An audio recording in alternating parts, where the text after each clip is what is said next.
Good morning. Thursday, July 24th. You may not know that Camp Manitu exists, put on by the Winnipeg Jets and True North. It's allowing kids to go to camp who may not have had the opportunity, and they've got things like mental health supports while having a good time too. So that's where Joseph Bernanke is maybe getting his archery game on. I'm not exactly sure. Let's have a look at our headlines first. As a key deadline approaches, Wild Canoe and others urge Ottawa not to fold under pressure. The stakes for Manitoba and U.S. ambassadors' timely stop in Winnipeg.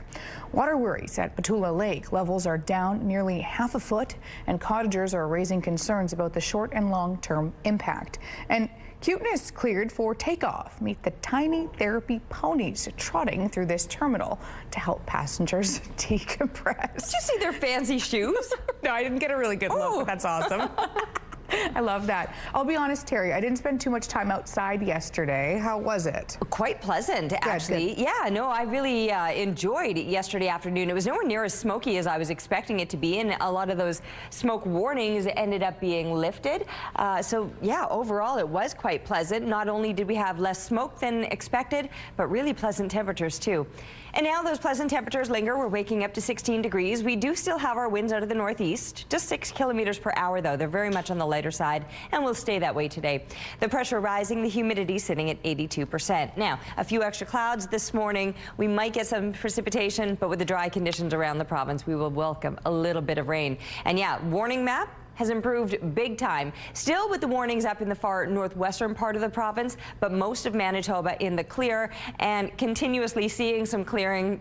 This was a little bit more yellow just a few seconds ago and is updating in real time. So we're seeing things looking okay, feeling okay. The winds, like I said, they are out of the north. It's not the direction that we would find ideal, but they're so very light that smoke isn't having too much of an impact. There you can see some possible scattered showers that'll be passing through, maybe through the morning hours, maybe again later on into the afternoon, but there will be some sunshine to enjoy today and clear conditions through central and northern Manitoba.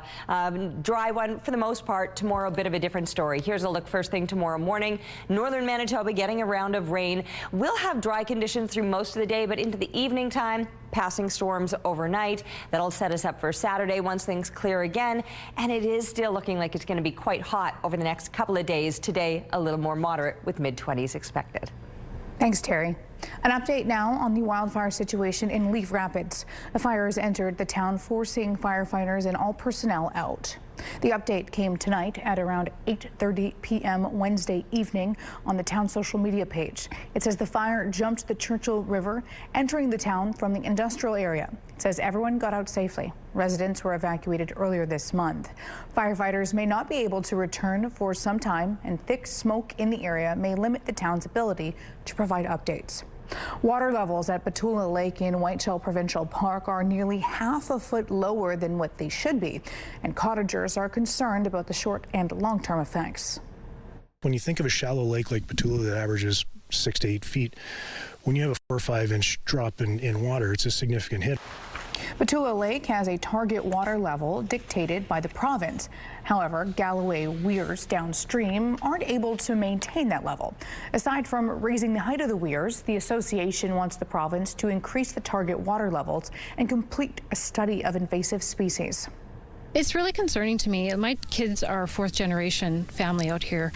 And, you know, our goal and our dream is to see generation number 5 enjoying it as much as we did. The Betula Lake Association has already petitioned the province to take action to protect the body of water. In an email response to questions, Manitoba Transportation and Infrastructure says that it must first analyze how the changes in the outlet could impact lake levels and the short line and nearby properties. It says that the work is now underway after being delayed by wildfires. Premier Wild Canoe and other leaders say that Canada has to make a good deal and not rush a trade agreement with the U.S. An August 1st deadline looms when more tariffs will be slapped on more Canadian products flowing south. Business leaders in Winnipeg are hoping to get clarity on a lot of this strife when the U.S. ambassador to Canada visits the city next week. CTV's Jeff Keel explains. Michelle Leclerc owns Wolseley Kombucha. They brew and bottle fermented tea. She says the trade wars sparked by the U.S. have bumped her costs by 25%. So any tariff that's added on there, it just comes right out of our pocket. She says they're eating that increase for now, but can't forever. Absolutely not. So right now we're okay, but hoping that they come to some sort of trade agreement would be great. But it's unclear when deals could be reached. The U.S. has imposed tariffs on China and 50% tariffs on Canadian aluminum and steel. And on August 1st, 35% U.S. tariffs are set for more Canadian goods. But Canadian leaders, including Premier Wab Kinew, say they can't push an agreement for the sake of a deadline. I think it's really important for Canada to get a good deal rather than rushing to take any deal, including one that might harm us in the long term.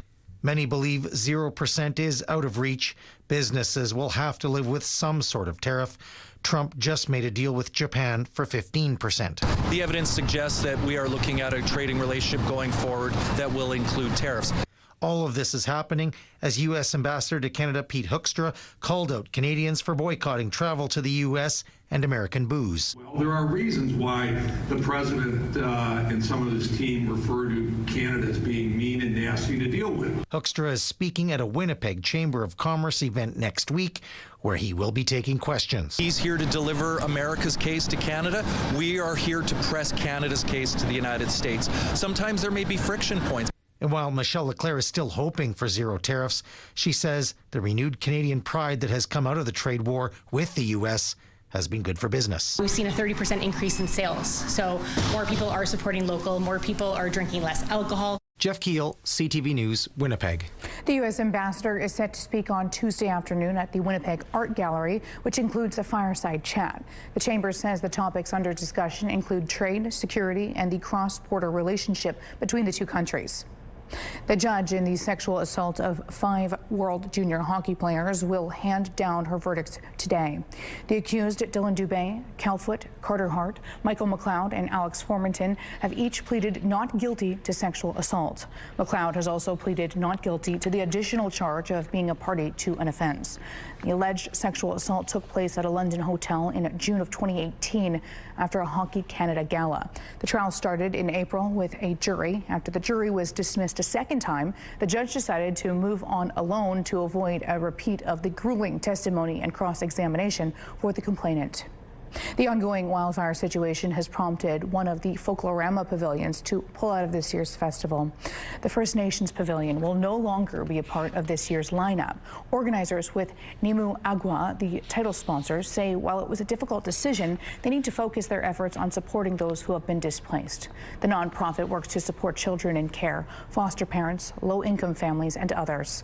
As a result, the Brazilian Pavilion is being moved from week 1 to week 2. Folklorama runs August 3rd to 16th. The Vancouver International Airport has brought in some expert help for its Less Airport Stress initiative. Meet Magic and Tinkerbell. They're a pair of miniature therapy ponies joining YVR's animal therapy team. They're there to offer emotional support and a calming presence to passengers. The ponies will join ambassador dogs from St. John Ambulance on a trial basis. Taking a look at the current traffic situation along the Norwood Bridge, it looks like a smooth drive. If you have any traffic tips or updates to share, send them to us. CTV Morning WPG on X. Joseph Bernacki joins us live from Camp Manitu. Good morning, Joseph. What are you up to early? Oh, and when I say up, I mean literally up.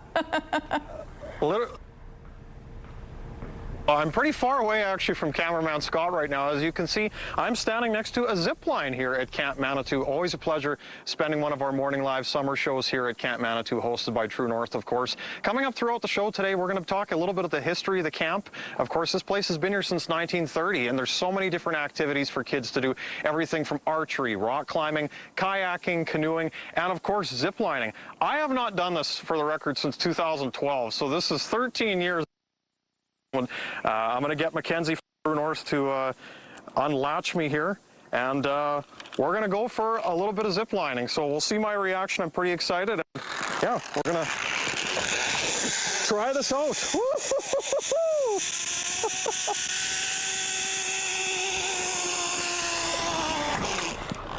And he stuck the landing. Not that there was really much of a landing. Joseph, we'll see you soon. That was awesome. Kind of stuck dangling in that mid zone. Good for you, Joseph. Well done. Good day for zip lining.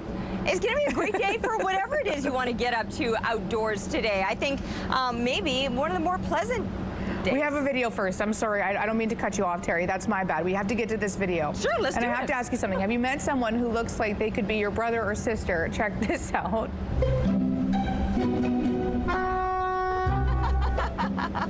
Okay, Nori and Nestor, the two baby sheep, are sure curious about Charles the cat. Looks like he could be a sibling of theirs. Easy mistake. Oh, that's good. He looks like me, kind of. Moves a little differently. Oh, the curiosity. Love it. Okay, before I cut you off, how is it feeling? Really? Can I go? Yes, please. No, I'm joking. Take it away. It is going to be a perfect day for your outdoor activities today because we're starting out with those nice cooler temperatures. I mean, it's not cool. It's still slightly above seasonal, 13 degrees. But a lack of sunshine this morning with some heavier clouds hanging around, so it does have a bit of a cooler feel to it.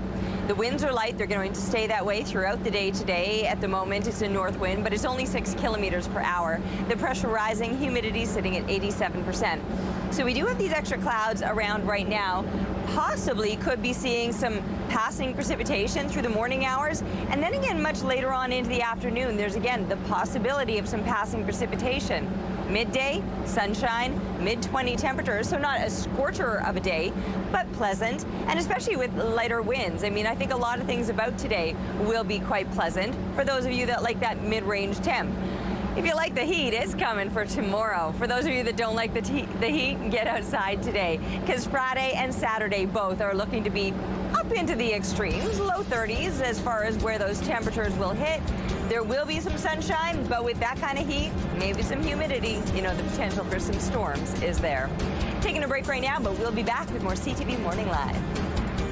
CTV Morning Live weather brought to you by Mr. Lube Plus Tires. Same-day oil and tire changes.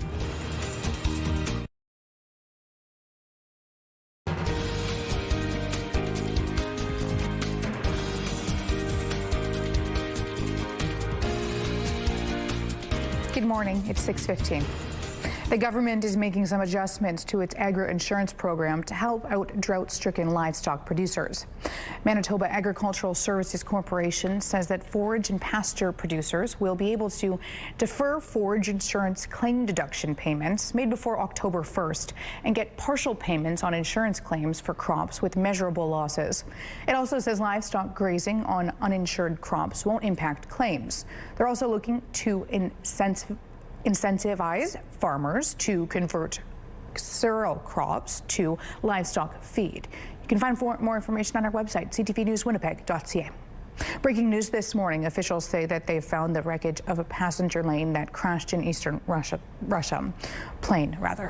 Russia's aviation authority released this footage showing smoke coming from what's believed to be the crash site. It's located in a dense wooded area in the region bordering China. The plane is an Anton OV and N-24, similar to the one you see here. Preliminary reports indicate there were 49 people on board. Emergency officials say that early indications are that there are no survivors. The plane is almost 50 years old and was operated by Siberia-based airline.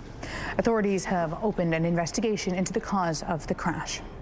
1 year after a wildfire destroyed about a third of Jasper, the town is bustling with tourists like usual, but many Jasperites' lives are still upside down.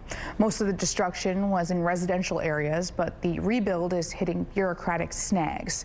As CTV's Jeremy Thompson reports, the waiting is the hardest part. High up at Moline Lookout, visitors scan the new landscape around Jasper. Blackened trees stick up like toothpicks, stretching into the distance. A closer look reveals new life is emerging, but regrowth will be slow in the forest and the town site. The Cabin Creek neighborhood on the east end of Jasper was hit hard by the fire. 1 year later, demolition is done, debris is cleared, and people are living in camping trailers while they wait for construction. So we got drawings, we've got our paint picked out, we got our appliances picked out, we know exactly what it's going to look like. But Jason Stockfish and most of his neighbors' new homes are on hold. This map shows permit progress for each lot. As of last week, 8 properties in Cabin Creek have orange lines indicating an approved development permit. Just 1 is yellow, where construction can begin. One snag for Stockfish, quirky lot lines he wasn't aware of. Our eaves trough is extending over our neighbor's yard by a foot. So we need them to sign off on that, just like they'll need their neighbors to sign off on it, so on and so forth. I was expecting to be in the ground in the early summer here and starting to build. Encore Master Builder has contracts for 12 homes in Jasper, including stockfishes, plus some row housing, and President Kevin Reed is in talks to build more. He believes staff at Parks Canada and Jasper are trying their best, but layers of bureaucracy are gumming up the process, not to mention old and odd zoning. That's a little bit tricky to navigate when you're using, motifs from the 70s and different older zoning requirements, and you're building new construction. While progress is slow in Cabin Creek, Parks Canada has been issuing plenty of permits in Jasper, approving 204 development and 65 building permits since May. Dozens more applications are under review for various property types. The development office in Jasper has expanded from 2 staff before the fire to 11 now, and the website says Parks Canada has also streamlined development review and approvals by updating land use policies, expediting approvals for variances, and eliminating steps in the development application and review process. Not everyone who lost their home in the fire owned it. Charlene Teotio and her family were renters. They've been living in one of hundreds of oilfield-style trailers supplied by Parks Canada since March. A little village, a little community, which is great because that's what it should be, because everybody needs to be comfortable. For a family of 5, it's just not working. After 26 years in Jasper, Teotio bought a house in Edmonton. They move at the end of July. Finally a home of our own, which is great. I know the past few years we've been renting, but we just love Jasper so much, so but it'll be a good change, I think. Many Jasperites displaced by the fire have already settled somewhere else. Stockfish is here for the long haul, but the delays are eroding his optimism. And we've done everything we can, and it's just hurry up and wait for a few months now, and I don't know what else we can do. A spokesperson for the Jasper Recovery Coordination Center says it's committed to supporting people through the rebuild, adding, "We recognize that the process of rebuilding a home lost to the wildfire is complex and can lead to frustration. The rebuilding of homes and business in Jasper will be a multi-year endeavor." Encore expects home construction will begin in earnest this fall. In the meantime, more waiting for Jasperites like Jason. Spend half my days just dreaming about being in my new home and wishing that the future would come faster. Jeremy Thompson, CTV News, Jasper. Here's a look at Portage and Polo Park. Slow start to the morning in this stretch of town, but I'm sure it will soon pick up. If you spot trouble, CTV Morning, WPG on X. Traffic is brought to you by Curtis Carpets, Manitoba's flooring experts. And looking outside now through the Bath Fitter Live Eye. Bath Fitter, your bath and shower experts for more than 40 years. That's gorgeous, isn't it? It does. It looks like a beautiful start to your day. And it likely will be a beautiful day if mid-20 temps are your jam. If you like the cooler weather this morning, probably pretty perfect for you. It does feel a little bit cooler because we have these extra clouds, so that sun is actually tucked behind them, and we're not really feeling that intense heat of the sun that you typically would this time of year. Later today, those clouds might clear out, and that's when things will really start to warm up. But to begin, we're sitting at 16 degrees, which is still slightly above seasonal. 13 degrees, a normal low temperature. All of the southeast slightly above that. The southwest just slightly below that. 12 degrees in Brandon, 11 for Dauphin and Melita, and a much cooler 6 degrees at the moment in Roblin. Northern Manitoba has some cooler temps as well. Lynn Lake is sitting right at 6. Thompson, even chillier yet. 3 degrees to kick off your morning. We've seen you start out pretty low, though, and make some impressive gains through the day around the Thompson area. Our warnings map is still showing the heavier smoke up in parts of the northwest. Aside from that, no other warnings issued throughout Manitoba, but you can still see those advisories off to the east and to the west of us. Now, a little bit of shower activity is possible for these early morning hours. There you can see a little bit of activity quite close to Winnipeg right now. As the temperatures rise today, we will be getting close to what is normal for this time of year. By noontime, we're talking low 20s or high teens across the north, and then pushing up into those low to mid 20s. Mid 20s is where we're likely to end up as well. 26 degrees normal for this time of year, so close to that with some possible showers. A lot more heat as we're looking ahead to the weekend. You'll be feeling that Friday and Saturday. Well, good morning to you. Thank you, Ray, for showcasing our beauty out in your beauty. Keep the pictures coming, please, to Winnipeg Weather, ctv.ca. We're taking a break. We'll see you soon. Good morning. A story about how a Quebec man's nice day out fishing on the lake turned into a nightmare when he got caught by the U.S. Coast Guard. CTV's Matt Grillo on how his traumatizing story and the warning to Canadians to steer clear of the border. I'm never going to be the same. You see, it comes and goes. I can't stop it. Edouard Lallemand is still very emotional when he talks about what happened on Sunday evening. Lallemand was out fishing near Venise en Quebec. The water connects to Lake Champlain in the U.S. But Lallemand says he knows for certain he was on the Canadian side. I'm seeing them. They're coming towards me. And then I know in my heart, I'm in Canada. I said, they can't do nothing to me. The boat that was approaching, he says, was the U.S. Coast Guard. They asked him to turn off his engine. He complied. They told him he was in U.S. territory. No, I'm very sorry. I'm in Canada. And I said, you know, I'm polite enough to talk to you guys, but you cannot arrest me. You can't come across the border and pick me up. And they did. Lallemand says he started his engine and tried to make his way further into Canada, but he says the Coast Guard followed and tried pushing him into the U.S. Eventually, his boat capsized. Lallemand was in the water and says he was drowning. The third time I went down, coming out with water in my mouth, spitting it out, I said, throw me a buoy. He says he was handcuffed on the U.S. Coast Guard boat and eventually turned over to Border Patrol. He was detained and placed in a holding cell without a proper explanation, he says. I said, are you arresting me? No, sir, you're detained. I said, detained for what? I said, you arrest me. I didn't do nothing to you guys. I didn't even hit you guys. In a statement to CTV News, the U.S. Coast Guard says the operator was informed that he was in U.S. Customs waters.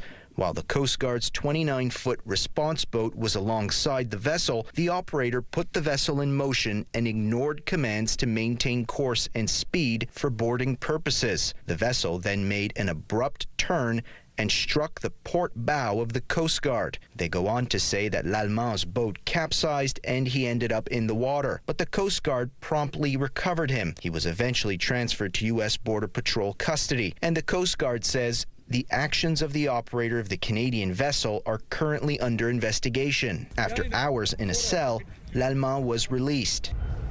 I mean, I've never seen him like that. We've been together for a very long time. He's like a beaten man. He says he was injured, but he just wants an apology from the U.S. Coast Guard, and he's speaking out as a warning to other Canadians. I want the people to know and to beware. Stay away from the border, even if it's 500, 600 feet away from there. Matt Grillo, CTV News, Saint-Jean-sur-Richelieu. CTV Morning Live is brought to you by Robin's Donuts, your favorite stop.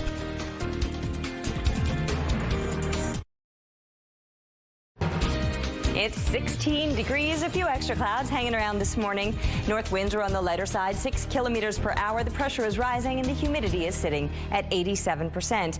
Thankfully, the smoke is nowhere near as prevalent as I thought it was going to be through yesterday. In fact, those warnings were all lifted for most of the province, the exception being the very far northwestern parts of Manitoba, where the smoke will still continue to be an issue. Most places, it's actually far more pleasant, I guess is a way to put it, than what we were expecting. Even though these winds still out of the north, they're very light and we're not noticing that heavy smoke in the same way. Possible precipitation is the word I'm trying to say. The chances of showers maybe through the morning hours and then again maybe later on into the afternoon or evening time, but some sunshine midday and 25 degrees expected today. So pleasant temperatures as well, and winds will remain on the lighter side, likely to shift out of the west for later on into the day. Then we're going to drop down to about 16 degrees overnight with clearing as far as the sky goes and wind shifting out of the south. Tomorrow, those winds staying out of the south, gusting at times to 50 kilometers per hour. That's a windy day, but you'll welcome that wind with these hot temperatures expected. So at least we're going to have a little bit of a breeze to maybe keep you cool, because 30 is still expected on Saturday. Now, Friday night before Saturday clears out again, we could get some storms passing through. A little more precipitation expected on Sunday and mid-20s expected for most of next week. Thank you, Terry. A Manitoba cabinet minister who criticized a sign language interpreter says that she's focused on doing better and improving services for people with disabilities. At a news conference on Wednesday, Accessibility Minister Nahani Fontaine announced more than $800,000 for groups that help reduce barriers for people with disabilities.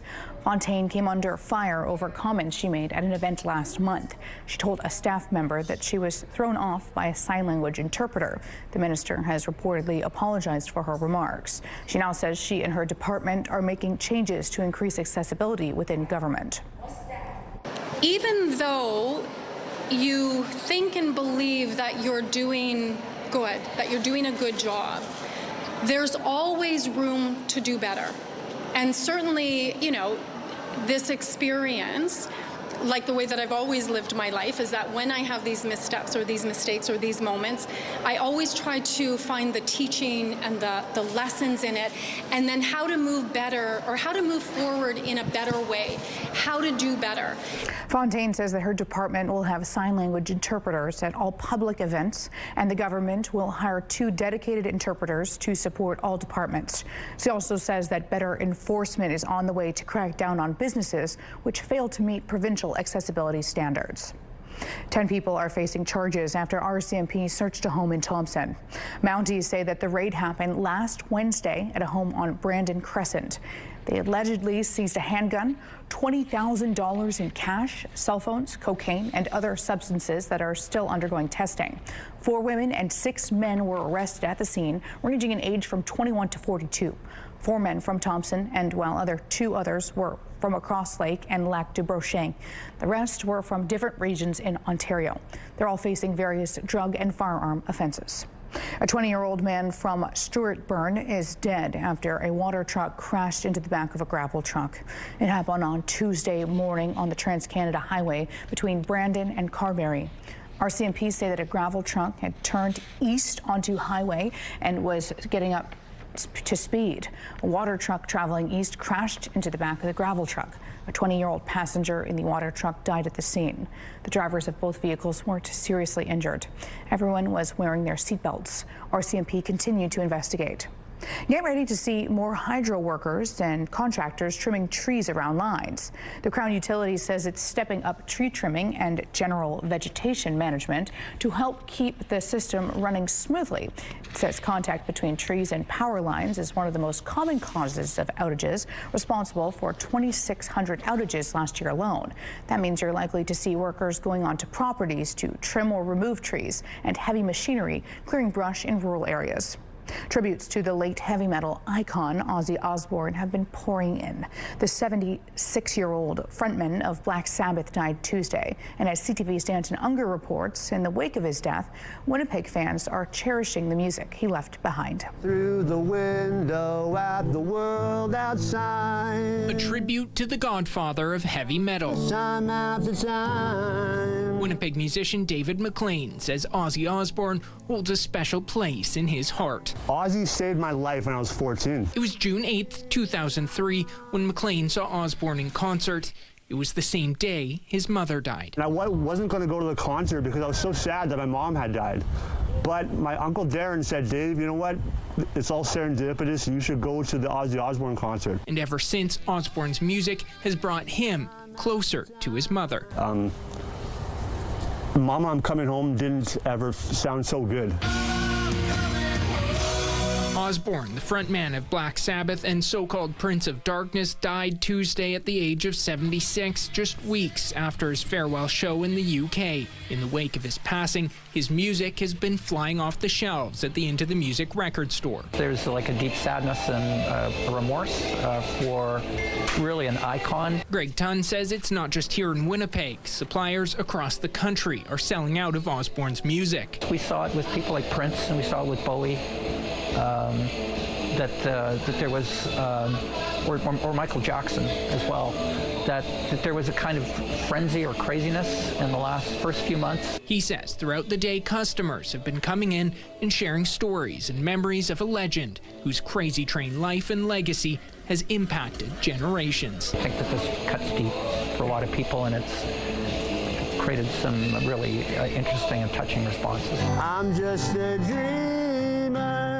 It's a legacy McLean says he will keep on carrying forward. Thanks for the music, Ozzy. Stanton Unger, CTV News, Winnipeg.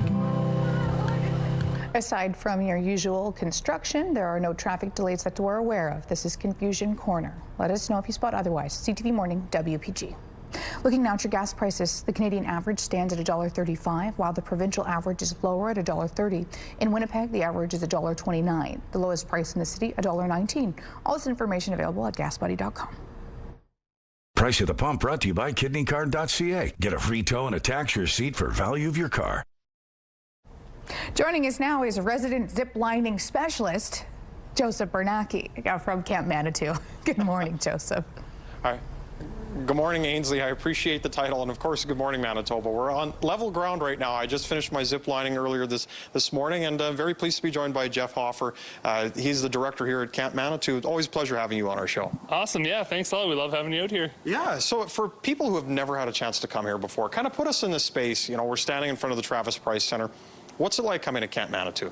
Oh, it's great. We're just outside the city here, and but it feels like you're way out in the forest, as we saw kind of in the backdrop of the zip line there. And it's kind of an outdoor oasis that's just so close to the perimeter, and parents love it because they can drop kids off in the morning. They don't have to go too far and pick them up in the night, and they just have a great day here and tired of after a day of fun. And we've got your beautiful logo behind us. The camp itself's been here since 1930, but talk to us a little bit about True North's history of running the camp over the last decade.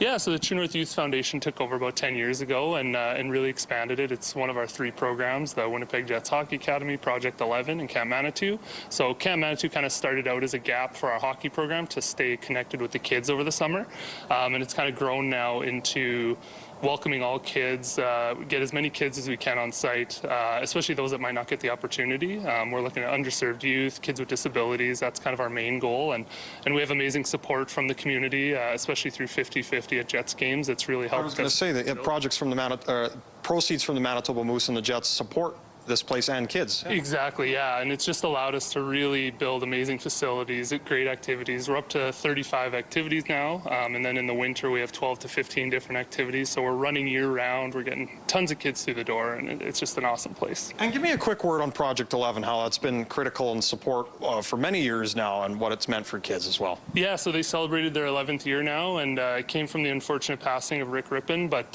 his legacy kind of lives on through it, teaching kids how to deal with different mental health struggles and issues, and just overcoming and building that resiliency and strength, and just done amazing things to help youth in Manitoba, and it's spread all over now, Canada and North America too. So, well, as Jeff mentioned, this is an all-season camp. We're going to be coming back in the 7 o'clock hour, showcasing all the cool different activities.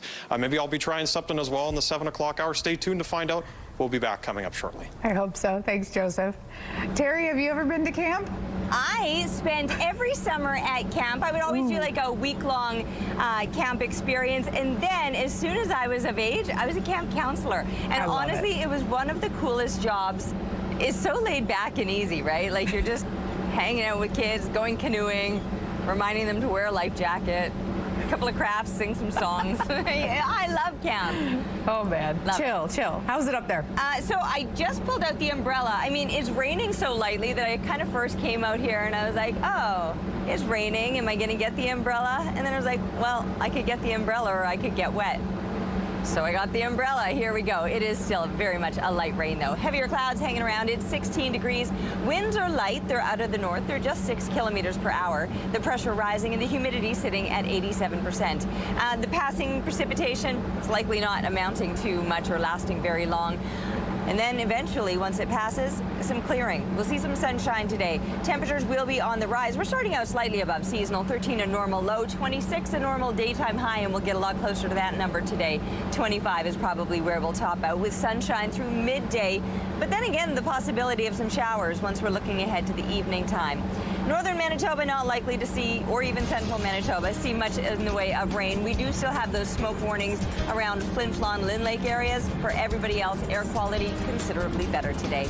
Taking a break right now, and we'll be back with more on CTV Morning Live. CTV Morning Live Weather is brought to you by Destination Dinner Stage, Manitoba's only musical dinner theater. Looking at the early markets, here's how the futures are shaping up ahead of the open. Dow futures are in the red this morning, down 184 points. The Nasdaq futures are leading the charge, up 62 points. S&P futures are seeing a slight uptick, gaining 2 points. The Canadian dollar is also seeing a modest increase. Overseas, the Hang Seng is on the rise, up 129 points, while the Japan Nikkei is surging with a gain of 655 points. Good morning, it's 6:45.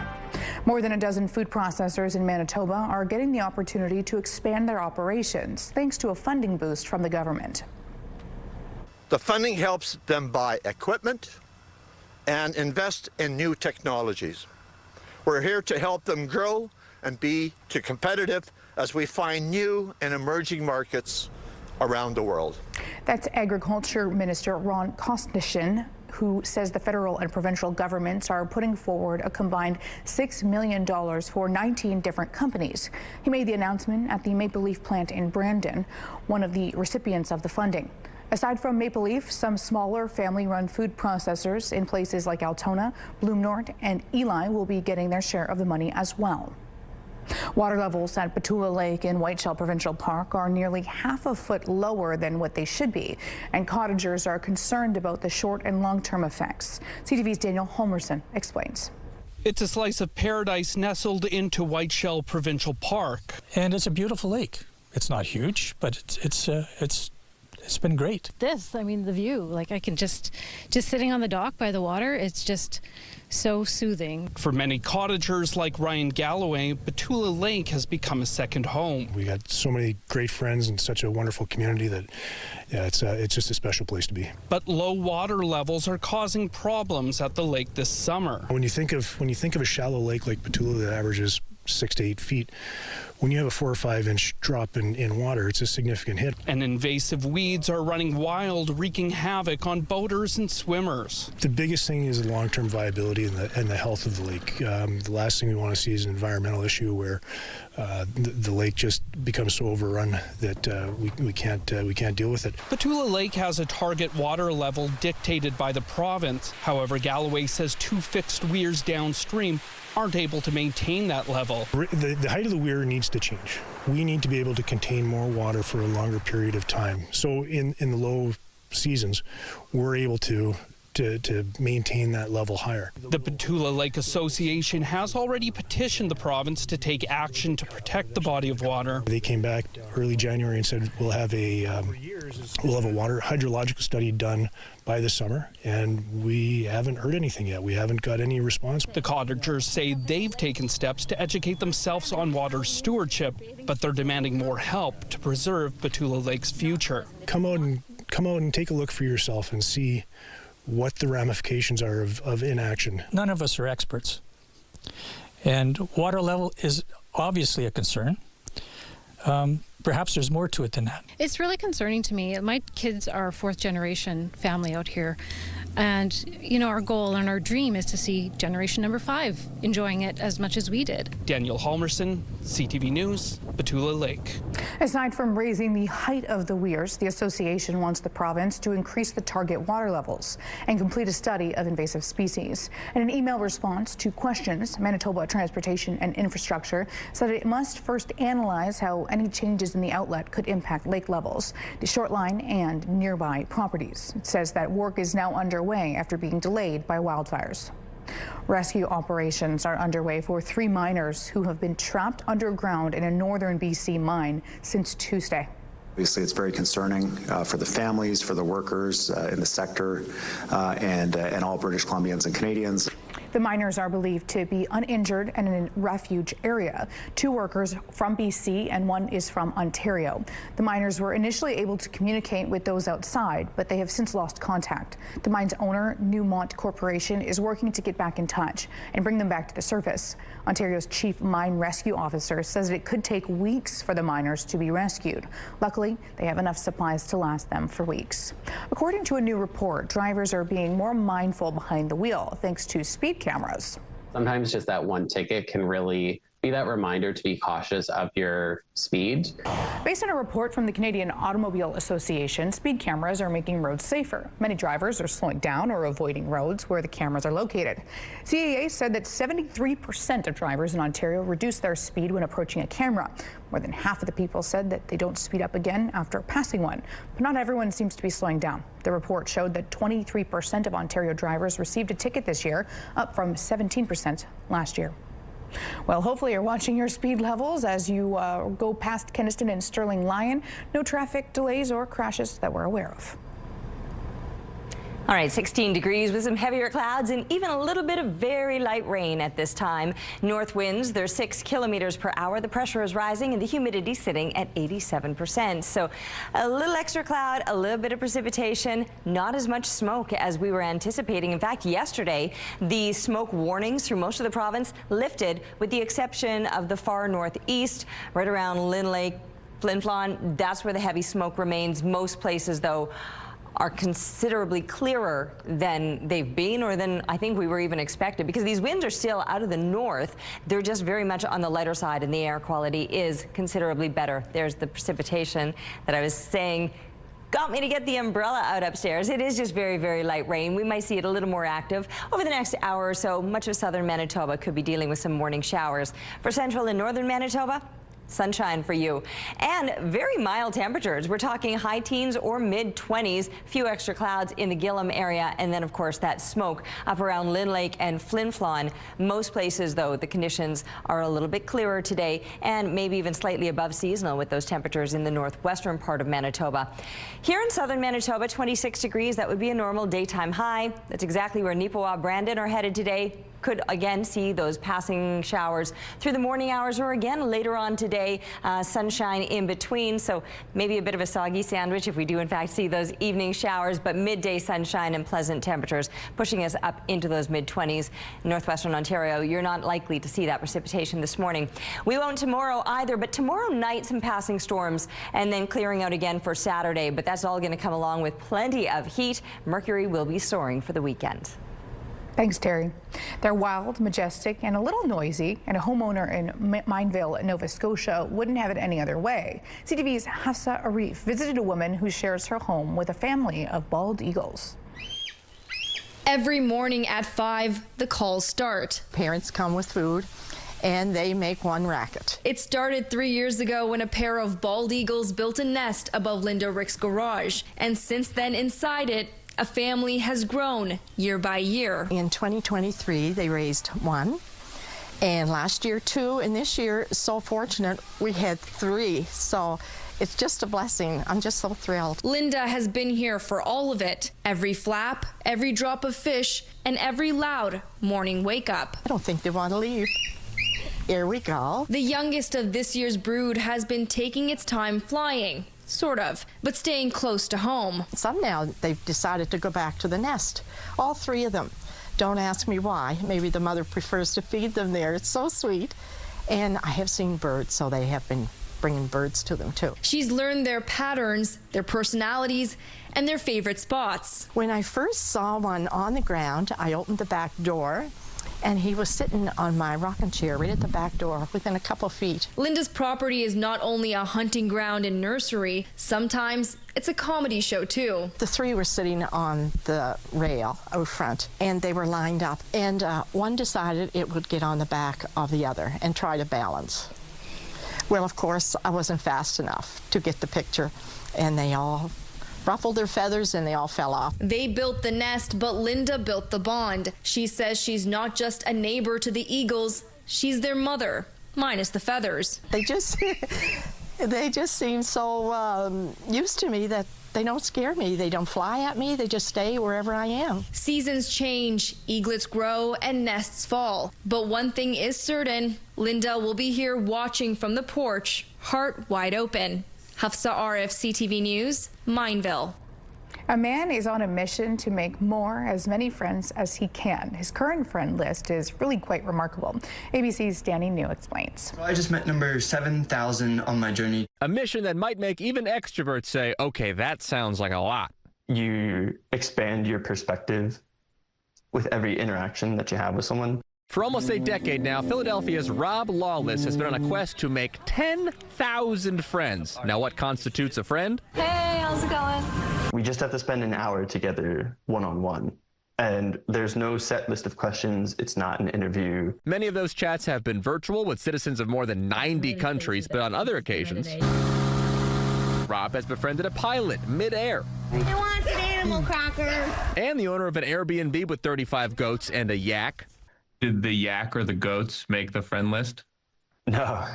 Initially, Rob began this journey in November of 2015, shortly after graduating from Penn State, a big school where he enjoyed meeting new people all the time. I thought it was fascinating, this idea that a chance interaction can change your path, and I wanted to ask myself, what happens if you introduce 10,000 chance interactions to your life? Over the years, the youngest person he's made friends with was a 5-year-old with Down syndrome named Porter. The oldest was a 100-year-old named Ruth. Last year, in fact, he even officiated a wedding for 2 of the friends whom he met on a trip to Hawaii. My suggestions are to set a connection goal for yourself. And with all this wisdom he has gained, Rob has also now become a keynote speaker, traveling as far as Germany and India. Of course, he has made friends during those trips. We're juggling. But as Rob aims to reach that big 10,000 friend mark in the next 5 or 6 years, what does he hope people take from this mission? Well, I hope the people who hear me speak think about the people around them with more depth. I did ask Rob if he wants friend number 10,000 to be someone super famous, and he said no. He'd rather have it be someone relatively unknown who, quote, could use light on their story. In New York, for ABC News, I'm Danny New. Winnipeg's favorite cultural celebration is back, and we want you to go. Folklorama returns from August 3rd to 16th. We're giving you the chance to win a pair of 2 tour visas, giving you access to explore all 44 pavilions. To enter, head to the contest page on our website, ctvnewswinnipeg.ca. Enter that clue world. Good luck. Here's a live look at the Provincial Bridge. Keep watching. More news, weather, and traffic coming up.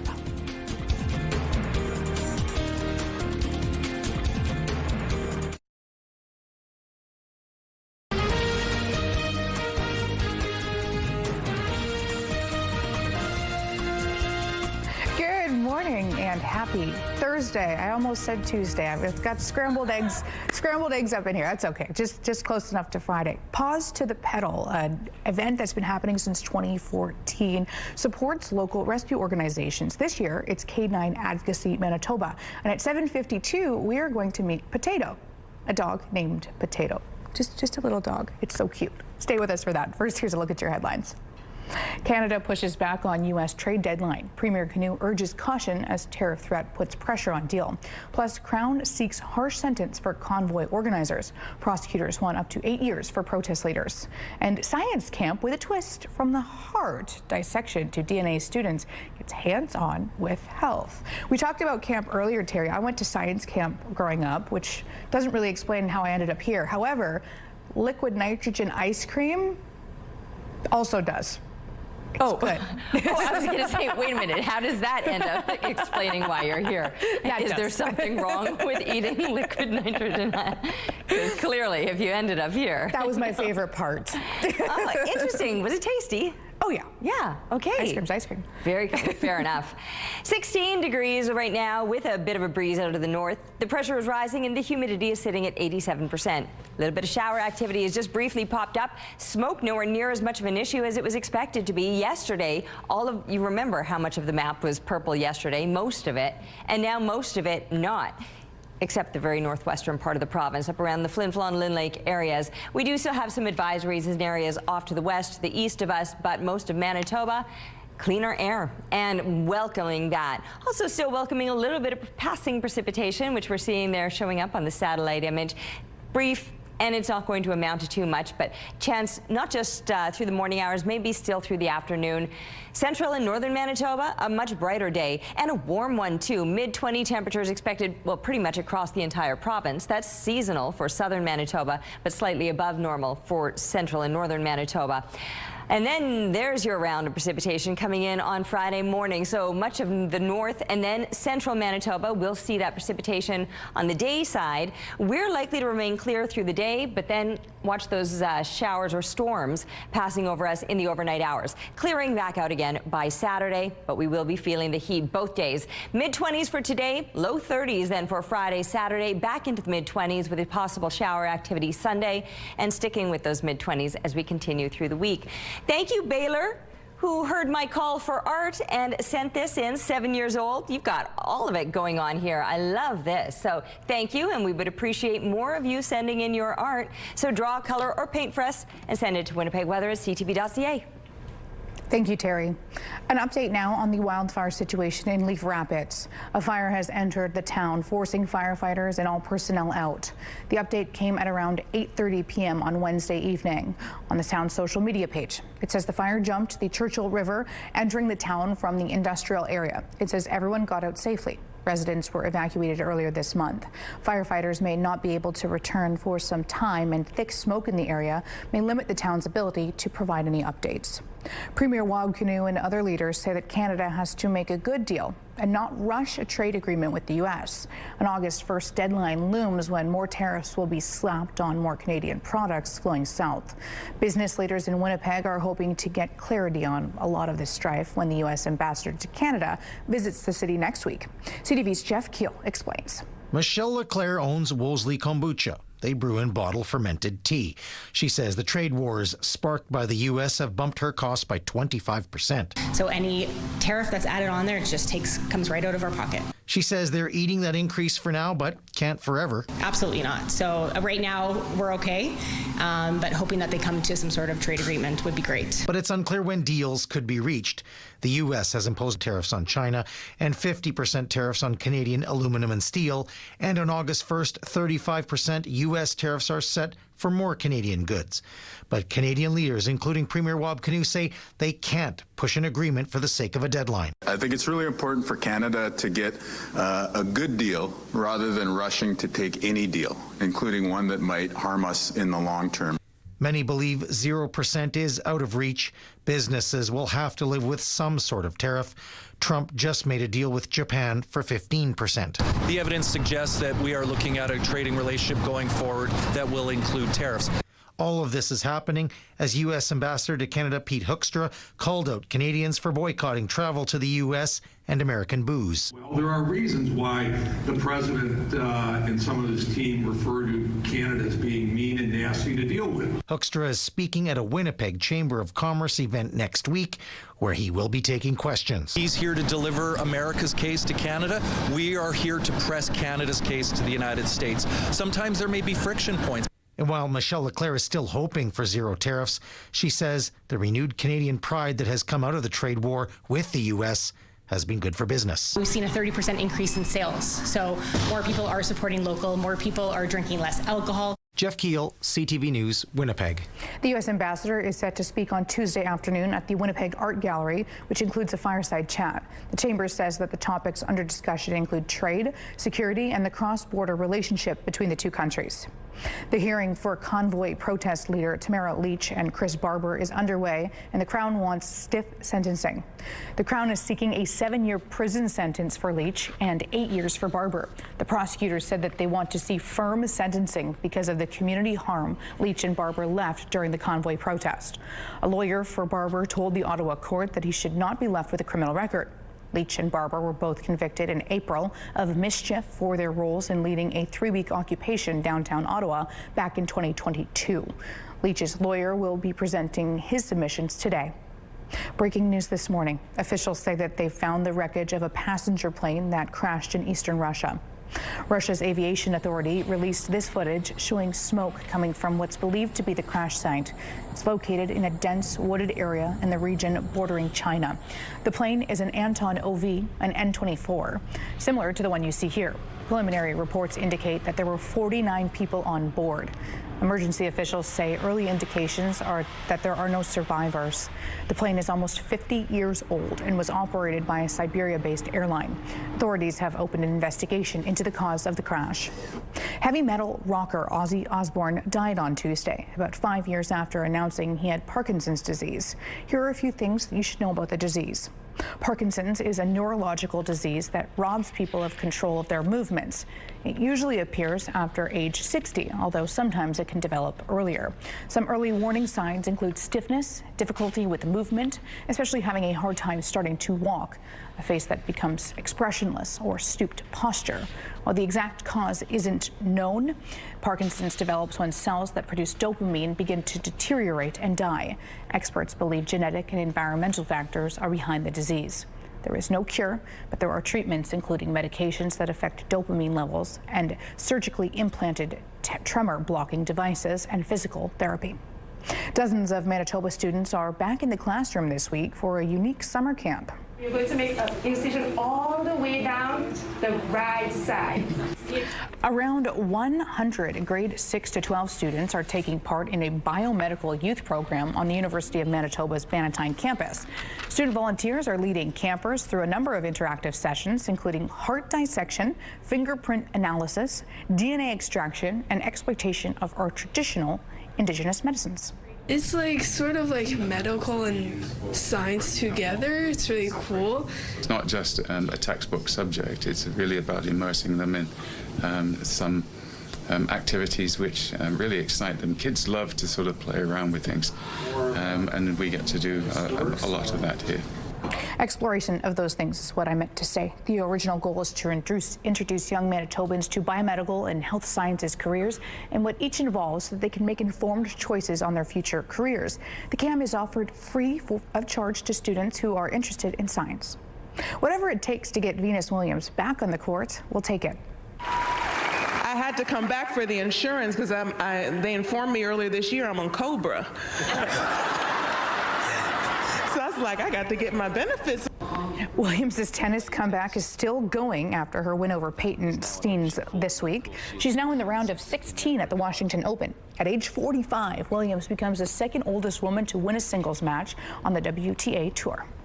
Take a look at the traffic situation at McPhillips Street. Volumes picking up at 7:09, but no big delays to let you know about right now. Joining us once again is Joseph Bernacki, and from the line to a different form of line to the wall. Good morning, and it's raining too, no less. Good morning. Good morning, Ainsley. Yeah, good morning, Manitoba. It's pouring rain actually here right now. We're just at Camp Manitu. We've been having a great morning so far.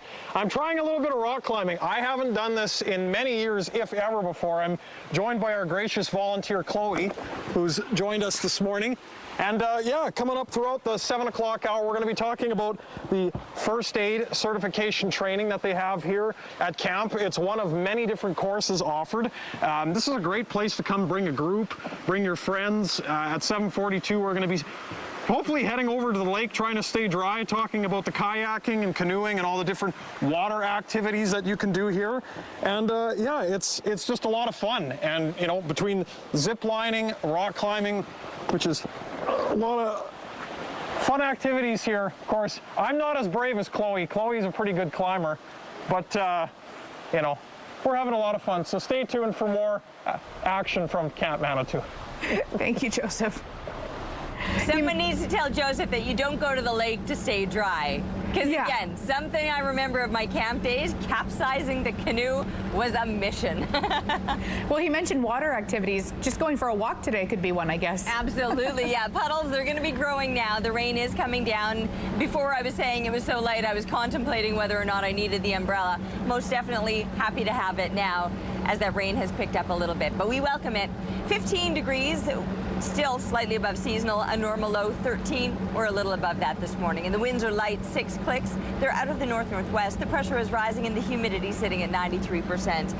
Air quality considerably better than I was expecting it to be yesterday with those north winds. We had those warnings issued across the entire province first thing in the morning. And I didn't think we were going to notice those improvements, but Environment Canada lifted those warnings midday when it turned out that the smoke was nowhere near as bad as it was expected to be. And now we remain under no warnings. The exception is up around Lynn Lake and Flin Flon, where you do still have some heavier smoke hanging around. Southern Manitoba is where the rain will fall, but only through the morning hours. Oh, and maybe again into the afternoon, the possibility of some showers. Still expected to see a bit of sunshine throughout midday, and that's when the temperature will be on the rise. Mid-20s expected, not just here in the south, but through central and northern Manitoba as well, where the conditions will likely be a little bit drier today. We're back to drier conditions and hotter conditions tomorrow. Strong winds will help offset some of that heat, but Friday and Saturday, 30 degrees expected. Weather brought to you by Blinds Are Beautiful at 900 Lorimer Boulevard, featuring Hunter Douglas shades. Pause to pedal is our conversation at 7:52. It inspired our question of the day. Let's give a big shout out to your favorite animal rescue in Manitoba. Who are they? What amazing work do they do? The question of the day has also moved from Twitter, so we want you to text your answer instead. That number is 10400. Make sure to follow the automated instructions so we can feature your response. Who needs one pet of the week when you can have three? Meet Olive, Briar, and Georgia. Three best buds who do everything together. They're big fans of walks, car rides, and when no one's watching, sneaking a lick or three of their parents' ice cream. We're totally in love with this sneaky sweet squad, and that's why they're our pet of the week. Congratulations! You think your pet has what it takes to be our next pet of the week? Send us a photo and a fun story about them at petoftheweek@ctv.ca, and then tune in on Thursday mornings between 6 and 9 to see if your furry friend is featured. Here's a live look at Notre Dame Avenue. While it is a little gloomy, we will bring the sunshine. Don't go anywhere.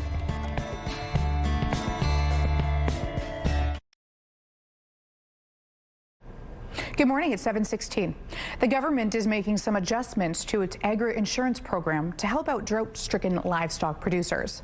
Manitoba Agricultural Services Corporation says that forage and pasture producers will be able to defer forage insurance claim deduction payments made before October 1st and get partial payments on insurance claims for crops with measurable losses. It also says livestock grazing on uninsured crops won't impact claims. They're also looking to incentivize farmers to convert cereal crops to livestock feed. You can find more information on our website, ctvnewswinnipeg.ca. A judge will deliver a ruling today in the case of 5 former World Junior hockey players accused of sexually assaulting a woman in a London, Ontario hotel room 7 years ago. Michael McLeod, Carter Hart, Alex Formanton, Dylan Dubé, and Calfoot have all pleaded not guilty to sexual assault in June of 2018 encounter. A blood drive is being organized in honor of Royal Canoe's late bassist Brandon Berg and his partner Olivia Michalchuk. The two died after a fatal car crash north of Swan River earlier this month. I think it's also given another opportunity for some people to feel some togetherness as we're all kind of moving through this. Jennifer Dirksen, a friend of the couple, says that the two were known for taking care of others. Now the music community is stepping up to do the same. Dirksen says that blood donations allowed Michalchuk to live long enough for her loved ones to say goodbye. People are now being asked to donate blood in honor of the couple. It's been good to have something tangible to do, I think, for people in this situation. A lot of people are at a loss given how sudden and tragic it is. But to have something that they can do that actually makes a difference in people's lives, I think is really helpful. More than 350 people have signed up so far. More information on how to help is on Royal Canoe's website. It's National Bison Month, and what a better way to celebrate than welcoming a new addition. The Toronto Zoo just shared the birth of a wood bison calf. She was born at the end of June. The zoo said that she's growing fast and it's bonding well with mom. The Toronto Zoo has been involved in wood bison conservation since 1977. They've been partnering with the University of Saskatchewan and Parks Canada since 2007 on a reproductive research initiative. Here's Donald Street right now. Traffic volume certainly picking up at this hour. No stalls or crashes that we're aware of. With your breakfast buzz, sometimes art imitates life. Sisters Dakota and Elle Fanning are starring in their first movie together. Just like in real life, they're playing sisters in the new film adaptation of the best-selling novel, Nightingale. Judge Judy is putting justice on trial in her latest show. We're taking landmark criminal cases and recreating them using our own trial. In the show, Judge Judy is exploring real criminal cases and asking, did the courts get it right? Season 1 is out on Prime Video. Lady Gaga paid tribute to Ozzy Osbourne during the San Francisco stomp of her Mayhem Ball tour.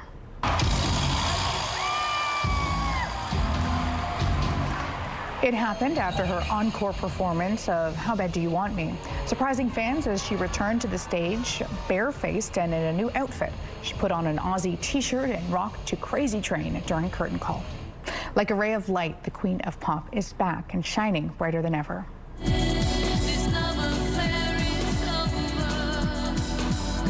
Madonna's long-awaited new album is called Veronica Electronica. The album features remixes of old tracks and lost songs from the singer's discography. It's been nearly 6 years since Madonna released a new album. Veronica Electronica drops tomorrow. Your primetime lineup kicks off at 8 with Good Cop, Bad Cop, and The Rookie wraps up at night with 9 with Only on CTV. The Winnipeg Sea Bears season continues, and we want you to be a part of the action. The Sea Bears will be taking on the Saskatchewan Rattlers on August 1st and the Niagara Lions on August 6th. So if you want to be in the stands, we've got the contest for you. CTV Morning Live is giving away a family pack of 4 tickets to give away to the game. Head to our website, ctvnewswinnipeg.ca. Hit our contest page for all the entry details. Don't miss your shot. Not a very good day to play basketball outside. Maybe indoors today, just with the rain. Okay, a little bit of light rain, but I don't think it's going to last all day. And so later on this afternoon, I think the conditions will be quite pleasant to get outside. And even now, I mean, if you don't mind getting wet, or if you do mind getting wet, just take an umbrella with you. The winds are light, so it shouldn't be flipping inside out. Here's a look now through the Bath Fitter Live Eye. Bath Fitter, your bath and shower experts for more than 40 years. We do still have a little bit of lingering smoke, but most of the province is actually in the clear as far as smoke goes, so that's already making for a more pleasant day. And then you add in these pleasant temperatures that we have kicking things off, and if you don't mind that little bit of rain, yeah, it's quite a pleasant morning. 15 degrees right now in Winnipeg, 14 Portage, 12 in Brandon. You can see slightly milder by a degree or 2 here in the southeast, keeping us just above the seasonal 13 degrees, and just a couple degrees below that as we look through southwestern Manitoba.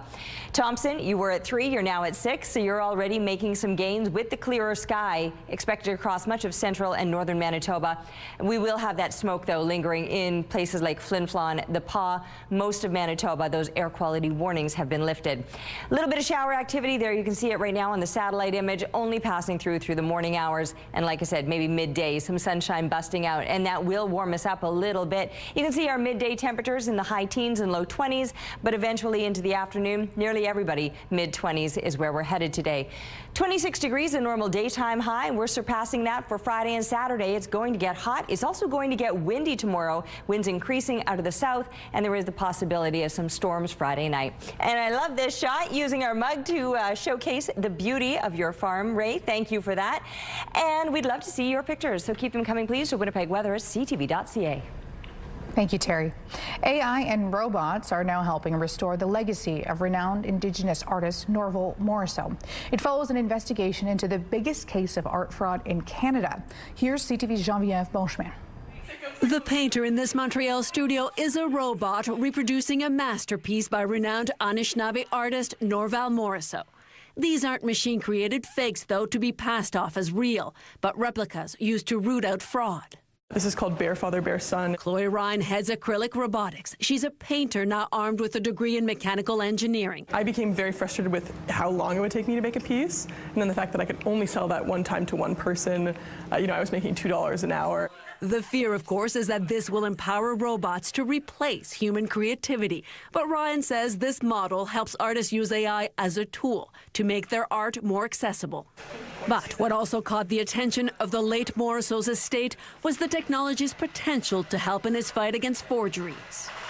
Morrisseau is known as the grandfather of contemporary Indigenous art in Canada. With all the systemic racism against him, his art always spoke of love and unity, of interconnectivity and interdependency. His paintings sell in the millions, but thousands of frauds have flooded the market, making it difficult to authenticate and sell his paintings. Every time that we would release a painting to the market, it would get faked. a fake print would be made, and a fake print of the fake painting would be made. The estate turned to robotics and AI to produce concrete data to prove which painting is a fraud. The better our works get, the better their model has to get to detect them.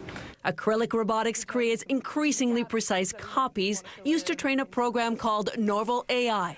It was developed 3 years ago to detect fakes. Amazon Web Services software helps log millions of details. So the AI is able to provide this additional lens and this magnifying glass of information that might not be possible to just a naked human eye. The hope here is that this is a high-tech step in the age-old fight against art fraud. Geneviève Beauchemin, CTV News, Montreal. Coming up at 7:28, Joseph Bernacki is at Camp Manitu, and it's more than just outside skills. Tons for teenagers. Stay with us. You may not know that when you buy a ticket, a 50-50 ticket that is, at a Winnipeg Jets game, you're supporting the True North Youth Foundation and Camp Manitu. That's where Joseph Bernacki is right now, and it's giving important life-saving skills to youth. Yes, thank you, Ainsley. Good morning, Winnipeg. For just joining us, very pleased to be joined by Audrey Hicks. She is the Manager of Training and Risk Management here at Camp Manitu. Pleasure to have you on our show this morning. Thank you. It's good to be here. Yeah, so we're talking about all different kinds of certification courses that True North offers here for guests at Camp Manitu. Talk to me a little bit about how this got started and some of the things on the table in front of us. Yeah, so it started when I came on staff here 4 years ago in the director position of the camp, when True North realized the different training certifications I had to be able to teach different courses, and asked if I would start a training center. So 2 years ago, we began what is now this facility that you see, and it started with being able to offer courses to the youth in our foundation, to the staff here at the camp. But what we have done is we've expanded it so that it includes all other organizations, camps, not-for-profits, schools, communities, both for youth and for adults. And as Scott was showing just a moment ago here on the table, it can range from first aid to wilderness training. Talk to me a little bit about a couple of the different courses, certification, what people can come do. So we have 5 different streams that we offer. So we have safety and first aid for corporations, businesses that need that for their staff. But we also do wilderness courses. So we offer Paddle Canada canoeing, wilderness first aid, outdoor risk management courses, leave no trace. And then we have youth courses. So we offer babysitting, stay safe, financial literacy for youth. We do land-based learning, so teaching people basic land-based skills. And then we have mental health as well. So we offer the assist suicide prevention, psychological first aid. Trying to think. It's certainly an array of courses, Audrey. And you were telling me before this segment, proceeds from this go towards the True North Youth Foundation. Tell us a little bit more.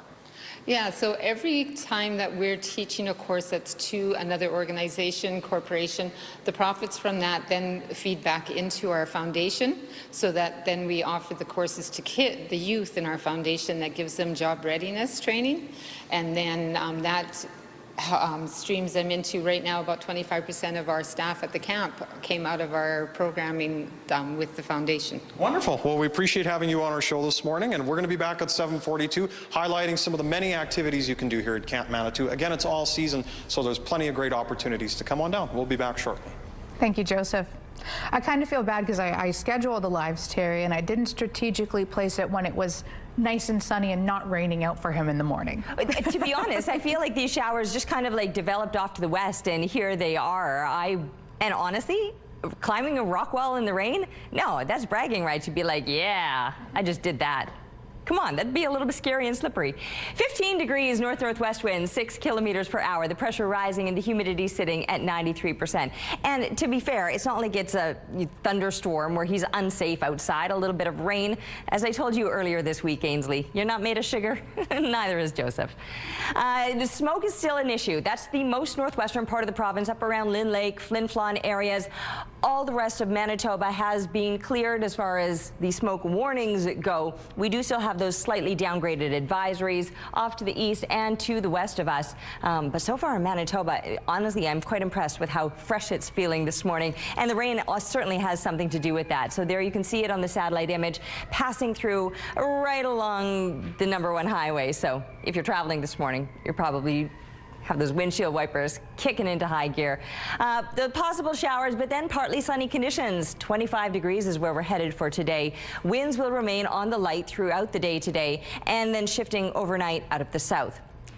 After that possible shower activity into the late afternoon or evening time, then the sky clears out and it's going to drop to about 16 degrees, which keeps us slightly above seasonal for overnight temperatures. 26 a normal daytime high. We're certainly going to soar beyond that tomorrow. Feeling the heat at 30 degrees. Thank goodness for that breeze. It'll be out of the south at times gusting to 50 kilometers per hour.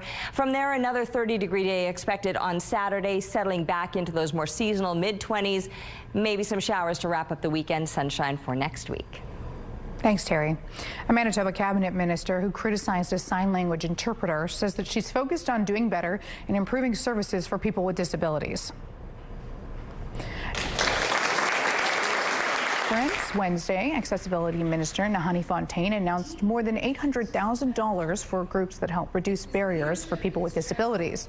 Fontaine came under fire over comments that she made at an event last month. She told a staff member that she was thrown off by a sign language interpreter. The minister has repeatedly apologized for her remarks. She now says that her department are making changes to increase accessibility within government. Even though you think and believe that you're doing good, that you're doing a good job, there's always room to do better.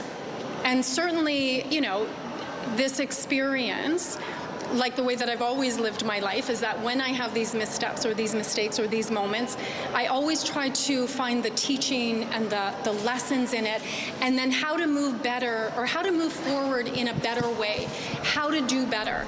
Fontaine says that her department will have sign language interpreters at all public events, and the government will hire 2 dedicated interpreters to support all departments. She also says better enforcement is on the way to crack down on businesses which fail to meet provincial accessibility standards.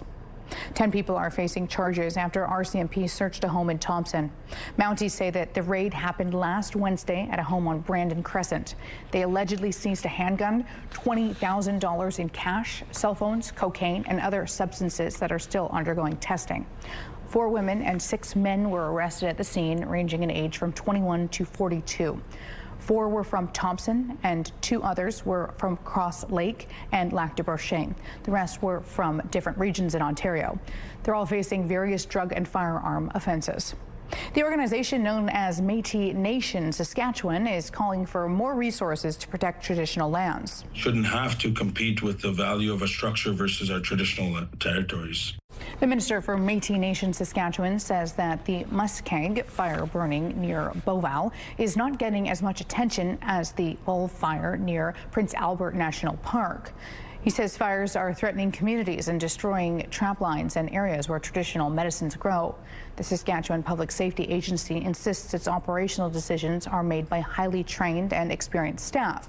The minister says he isn't pointing fingers. He's just hoping to work with the province more collaboratively on its response. There are 55 active fires burning in the province. Canada is calling for the resumption of United Nations-led aid efforts in Gaza right away. An online post from Global Affairs says, quote, hunger in Gaza has reached catastrophic levels. Numerous Palestinians, mostly children, have died from starvation in recent days. Over 1,000 have been killed while seeking life-saving aid. Canada calls for the immediate resumption at scale of unled aid. The World Food Programme calls aid getting into Gaza a trickle.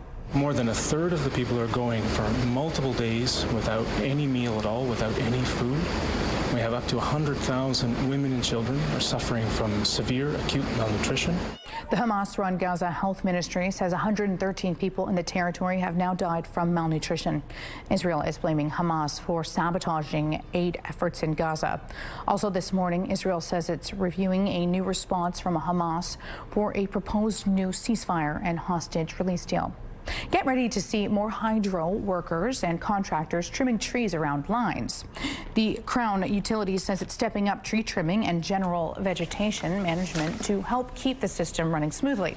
It says contact between trees and power lines is one of the most common causes of outages, responsible for 2,600 outages last year alone. That means you're likely to see workers going into properties to trim or remove trees and heavy machinery clearing brush in rural areas. Here's a live look at the St. James Bridge. Traffic volumes in this edge of town looking great. CTV Morning WPG if you want to let us know you see something. Taking a look at your current gas prices, the Canadian average stands at $1.35. The provincial average is lower at $1.30. In Winnipeg, the average is $1.29. The lowest price in the city, $1.19. All this information available at gasbuddy.com. Price at the pump brought to you by kidneycard.ca. Get a free tow and attach your seat for value of your car.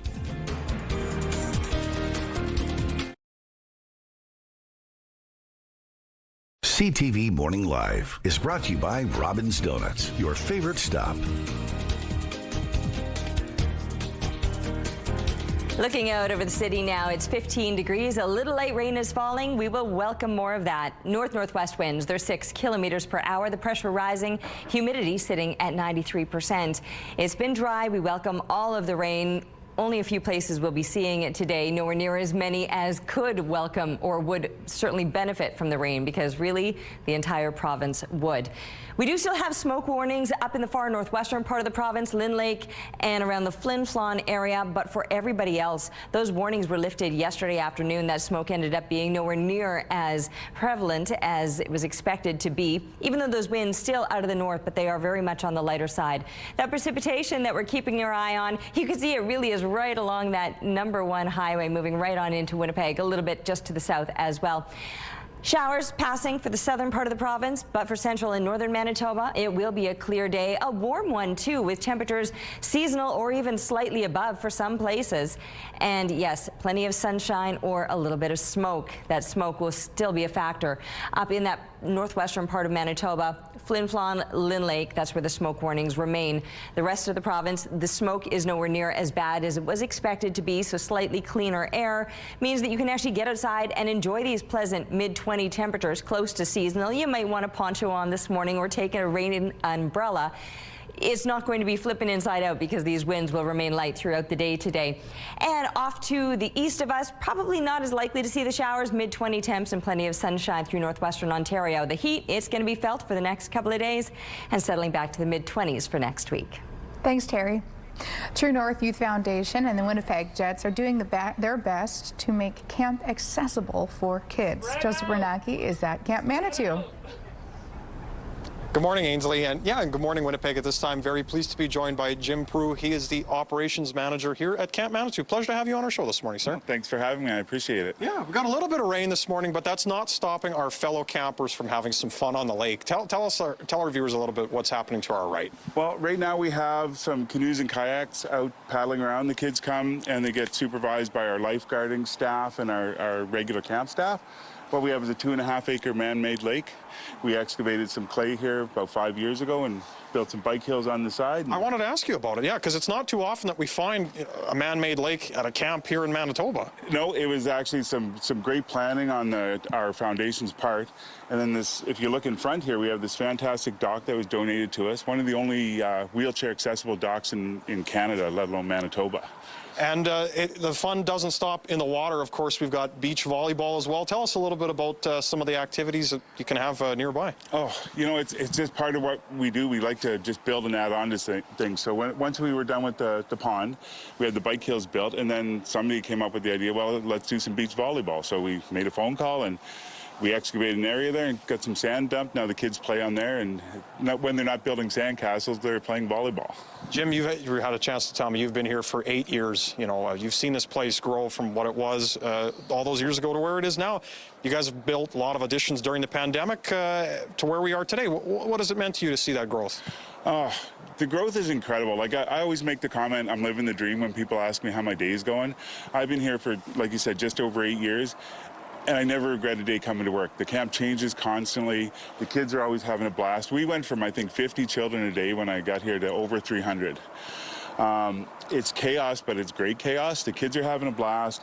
The staff is always engaged, and it kind of meets our needs for the foundation. We're supporting the kids. Wonderful. Well, we appreciate having you on our show this morning, Jim. As you can see, everyone's having fun out on the lake, and hopefully this rain cooperates for us this morning. We'll be back in the 8 o'clock hour with more conversations from Camp Manitu and coming on down to the place. So, yeah, we'll be back shortly. Thank you, Joseph. Several Canadian cities are shutting out mega-affiliated American musician Sean Foyt. The Christian singer has had the plug pulled on several of his concerts after some residents and faith leaders shared concern about his message. CTV's Paul Hollingsworth shows us that Foyt remains defiant. The show must go on, and that's why Sean Foyt moved his outdoor concert to this private property in Shubenacadie, Nova Scotia. Earlier this week, Foyt was told by Parks Canada his gig at this National Historic Site in Halifax was a no-go. His permit was cancelled. Moncton, Charlottetown, Quebec City, and the Ottawa region have done the same for Foyt's scheduled concerts. The changes were sparked by concerns over public backlash because Foyt is linked to the Trump-led MAGA movement and has spoken out against abortion and LGBTQ+ rights. This is the classic playbook of the media, of the anti-Christian bigots out there. Community members say the reaction to Foyt has nothing to do with religion. I have many friends that are Christian, and they disagree with the way this person is doing things, and he is aligned with Trump, and Trump is at war with Canada. We have a prime minister who goes around talking about elbows up. And at the same time, the Brains Trust of Parks Canada is allowing that nonsense in a National Historic Site is frankly beyond belief. Beyond the Maritimes, Quebec and Ontario, Foyt is also scheduled to perform in Western Canada later this summer. United Church lay minister David Roger Gagnon, who describes himself as being openly gay, says Foyt is free to have his views, but that doesn't mean they have a place in this country. And if this gentleman wants to promote that message, he's welcome to do that in his own country. Gagnon hopes other cities on the concert tour tell Sean Foyt he should perform somewhere else. Paul Hollingsworth, CTV News, Halifax. It's time for Let's Celebrate. Let's See who's having a celebration today. Happy 23rd birthday to Angeli from Dawson, your son, Denny, Mom, Dad, siblings, Coco, and the rest of your family. Happy 5th birthday to Sadie. Love Mom and Dad. Happy 6th birthday to Ada. Love all of your family. Happy 15th birthday to Alex with love and best wishes from Mom, Dad, and your sisters. Happy 75th birthday, Dave. Always loving from Jackie and the kids and grandkids. If someone you care about is having a birthday, anniversary, retirement, or graduation, let's celebrate. To submit your celebration, visit our website, ctvnewswinnipeg.ca. Fill out the form at least 2 days in advance. It will also enter you into our monthly contest for a chance to win a $100 gift certificate to Party Stuff.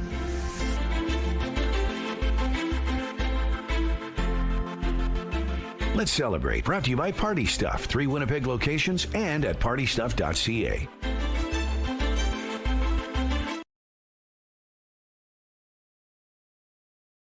CTV Morning Live Weather brought to you by ABC Fire and Safety, your CO2 refill store.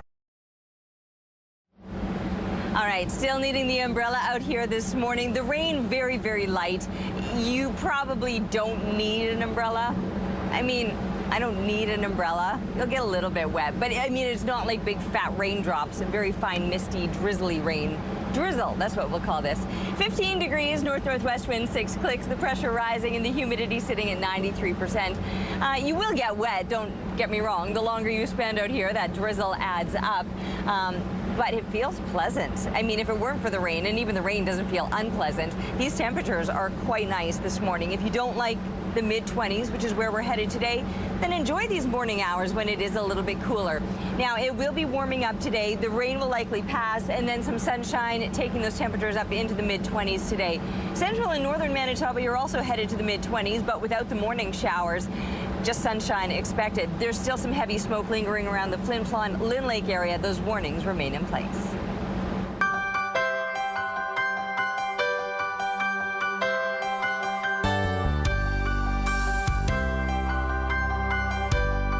If you're a car lover, an animal lover, or both, we've got a feel-good community event that you won't want to miss.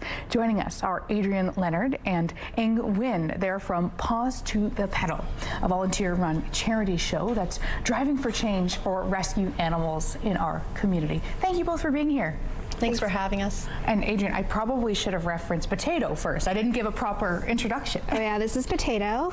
She's 4 months old, future ambassador of Paws to the Pedal. Well, tell us about this event, Ing. So Paws to the Pedal is a fundraising body for animal rescue centers in Winnipeg. Each year we pick one lucky recipient shelter and donate all the proceeds, 100% of the proceeds, to the raised and donated, or sorry, let me start over. Each year we host one big charity car show, and all of the proceeds from that car show benefit the animals in care at one lucky recipient shelter. So this year our recipient shelter is Canine Advocacy Manitoba, so 100% of the proceeds are going to benefit the animals in care there with them. And we've worked with them here as well at CTV News. It's so great to see that the work that they do. Why is that so important to you guys? Well, animal shelters in general are so important to us. Like, for example, Potato here. Potato came from Penny's All Breed Rescue, which is an organization we've worked with in the past with Paws to the Pedal. And it's just really great to be able to give back to the community. And it's kind of really cool to have a car community come out to come together for such a great cause. Because it's a little bit of both, right? You can be a car lover, you can be an animal lover. Yeah. Or hopefully you're both. What are you hoping for on the day of that Sunday? We're hoping to get a lot of donations together for canine advocacy. So they're always looking for pet food, pet supplies, leashes, collars, pet beds, and even cleaning supplies like bleach and kitty litter. They're all the things that every animal household needs to really thrive. So we're looking to raise all of those donations together for them. And you yourself, you've gone through an organization in order to get Potato, for example. Yeah. What are the benefits of this? One of the car show, or the benefits of adopting from an animal rescue? Well, I mean both. Well, the benefits of the car show is it's a really great day. Like, it's just amazing to come out. There's so many animals there. There's so many families. We've got food vendors. We've got a drink vendor. We've got even now you can shop at the Paws to the Pedal this year. We've got a couple of vendors coming out. And yeah, just being a part of or helping out an organization just warms your heart, and you know that you're helping all these little guys who need it, and to help them get homes and to just, yeah, spread the love. Is there anything else that you want people to know? Well, our car show is this Sunday, July 27th, between 1 and 5 p.m. at the Red River Polytech Notre Dame campus at 2055 Notre Dame. Everyone is invited to come out, bring their pets, bring the rest of the family. It's going to be a great time. If there is rain on that day, we do have a rain date of August 24th, 2025. But as always, fans and family members are invited to check out our website or our social media for all of the updates and everything. So that's pawstothepedal.com or at Paws to the Pedal for all of the updates. Hopefully we've got good weather, but even if we don't, we're well prepared. Thank you both for being here, or thank you all three for being here. Potato is an absolute delight. That is happening on Sunday, July 27th. Community Connection is brought to you by Mr. Reuter Plumbing. Born to be a hero, trained to be a plumber. It's going to be a perfect Thursday at Camp Manitu, that is. Joseph Bernacki is getting really busy. Stay with us.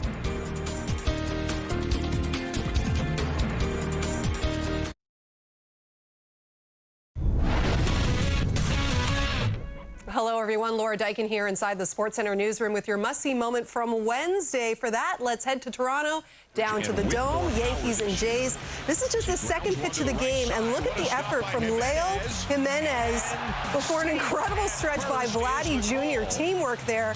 Trent Grisham initially was called safe, but the Jays used an abnormally early challenge, and it pays off. The call is overturned, setting the tone for another series win against the rival Yankees and earning our must-see moment.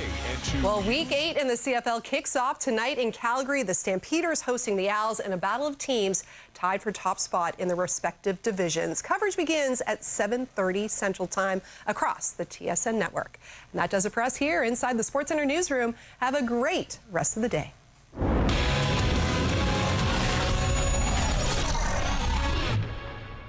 TSN Must See Moments brought to you by Super Blinds and Draperies, your Hunter Douglas shade provider for over 40 years.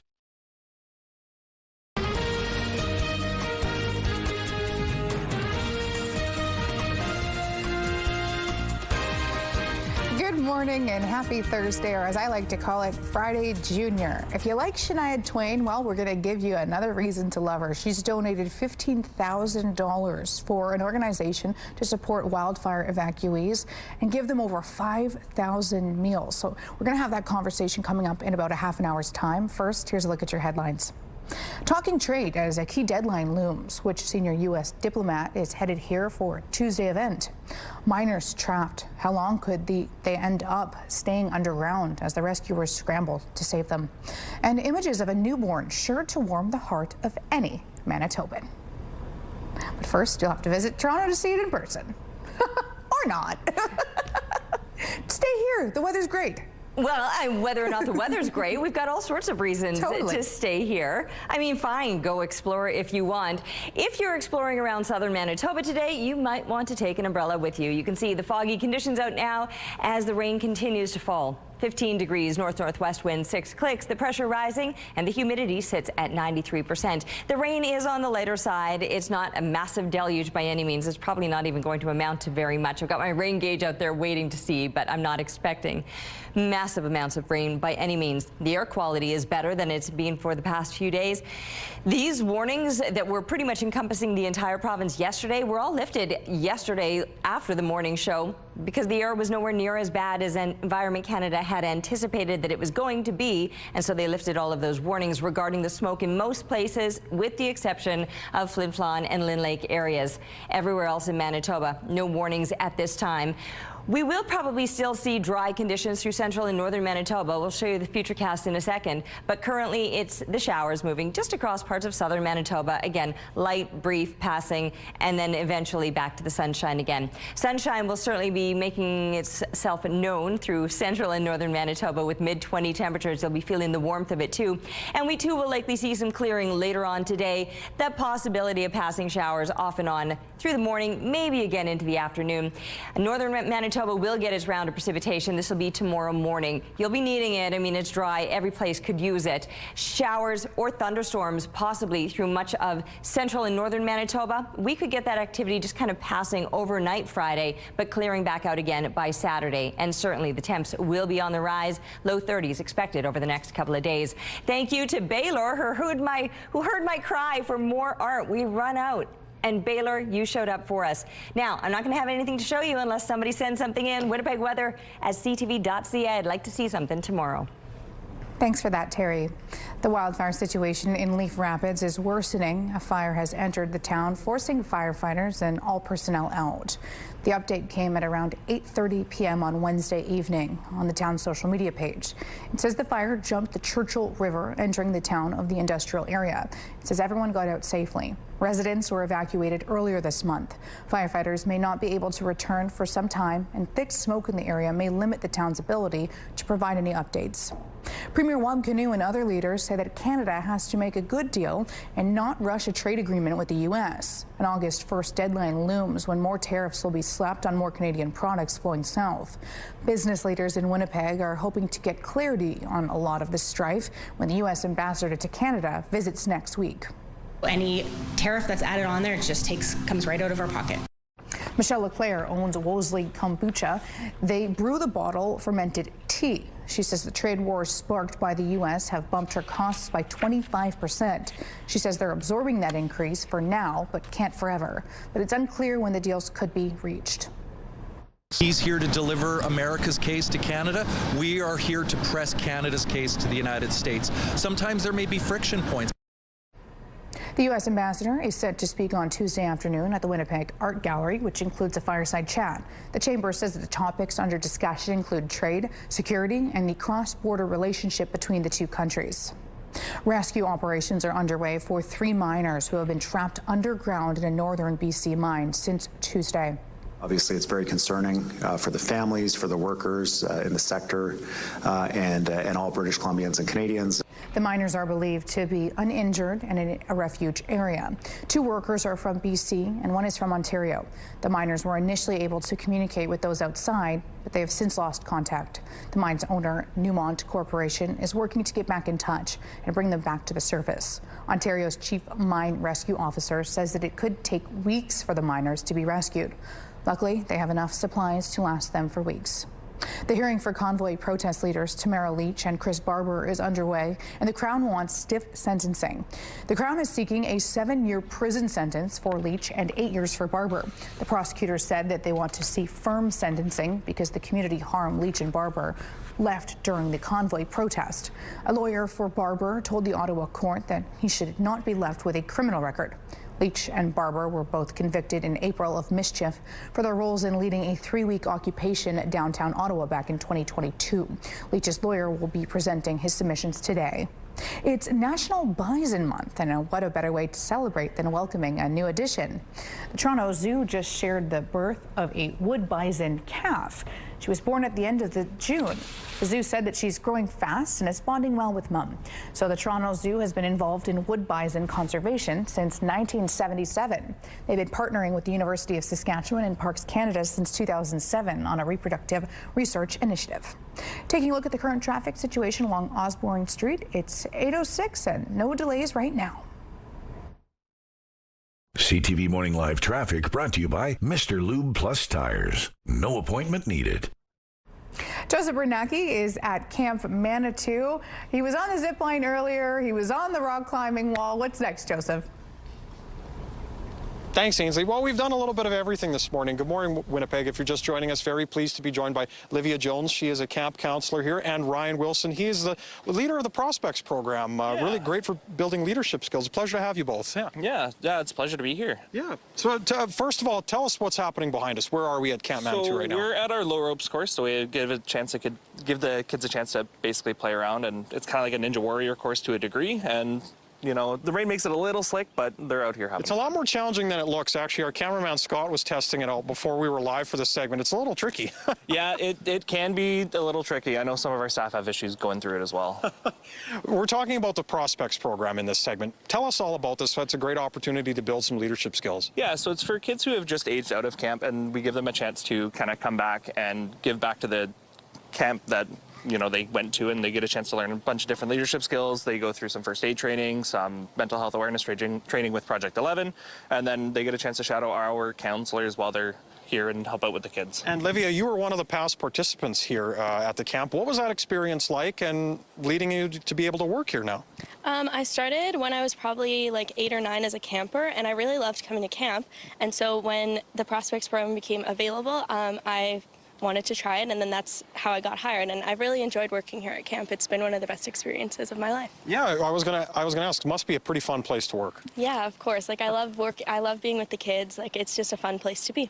What would you guys say, I'll throw it back to you, Ryan, what would you guys say to encourage somebody to try out this program and kind of build those skills from a young age that you can carry forward through you for probably the rest of your life? Yeah, I think it's a great program, and I mean, they get a chance to have fun and play outside for the afternoons, but they do get to take away some valuable life skills throughout the mornings, whether it's first aid or just hanging out and learning new skills that they may not have already. So I think it's a really good program and a good chance for them to try to get some work experience. Wonderful. Well, Ryan, Livia, we appreciate your time both on the show this morning. As Scott's showing, we're having a lot of fun here at camp. We'll be back at 8:38 for one more segment from Camp Manitu, talking about how you can have a lot of fun with your friends and family. Thank you, Joseph. The Canadian Automobile Dealers Association says that they see a glimmer of hope in light of President Donald Trump's new deal with Japan. Here's CTV's Abigail Beeman and what their reduced tariffs might mean for Canada.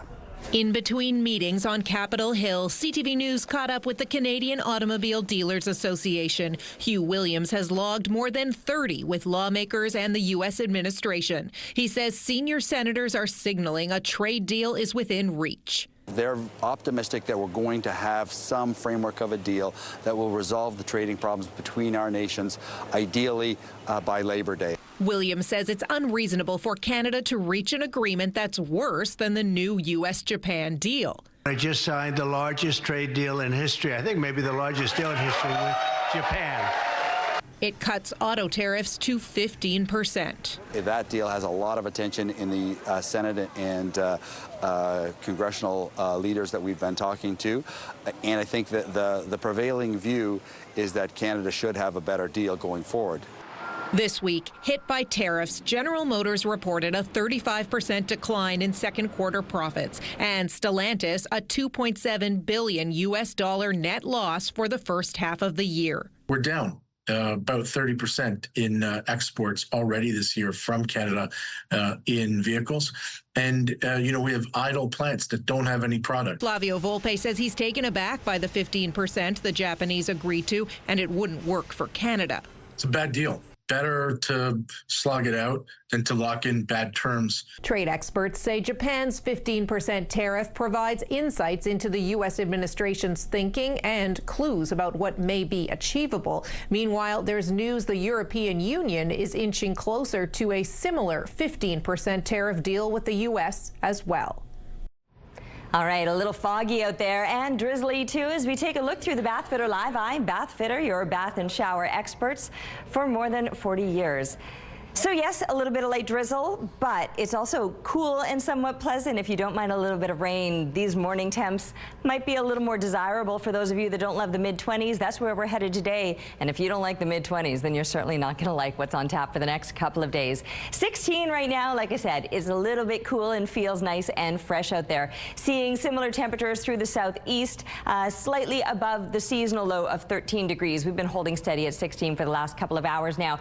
Southwestern Manitoba had been just below seasonal, but now you're making some gains. 13 in Melita, 14 at the moment in Brandon and Dauphin. Roblin still a little bit cool, just barely into the double digits right now. Speaking of cool, it was 3 degrees early this morning in Thompson. Considerable gains are being made there, now sitting at 11 with similar temperatures. Double digits, mid-teens through most of northern Manitoba. Air quality has improved drastically through most of the province, enough so that Environment Canada has gone and lifted all of those warnings, with the exception of the Flin Flon, Lynn Lake areas. That's where those warnings remain in place, and that's where the smoke will be the heaviest today. Other places, like here in the south, yes, a little bit of fresh activity with the rain passing through. It is on the lighter side and not amounting to much. It will eventually pass on by, and we'll get the sunshine back. And when that sunshine comes back, it'll warm us up. Here's a look at how the temperatures will rise through the day, topping out in the mid-20s. And it's not just here in the south. Even northern Manitoba is expecting to be up into those mid-20s later today. And then low 30s for the next couple of days. So those temperatures just keep rising. We do have the possibility of storms passing through overnight Friday, but clearing out Saturday as that heat is likely to linger. Taking a break right now. We'll be back in a moment with more CTV Morning Live. Good morning, it's almost 8:15. Tributes to the late heavy metal icon Ozzy Osbourne have been pouring in. The 76-year-old frontman of Black Sabbath died on Tuesday. And as CTV's Danton Unger reports, in the wake of his death, Winnipeg fans are cherishing the music he left behind. Through the window at the world outside. A tribute to the godfather of heavy metal. Time after time. Winnipeg musician David McLean says Ozzy Osbourne holds a special place in his heart. Ozzy saved my life when I was 14. It was June 8th, 2003, when McLean saw Osbourne in concert. It was the same day his mother died. And I wasn't going to go to the concert because I was so sad that my mom had died.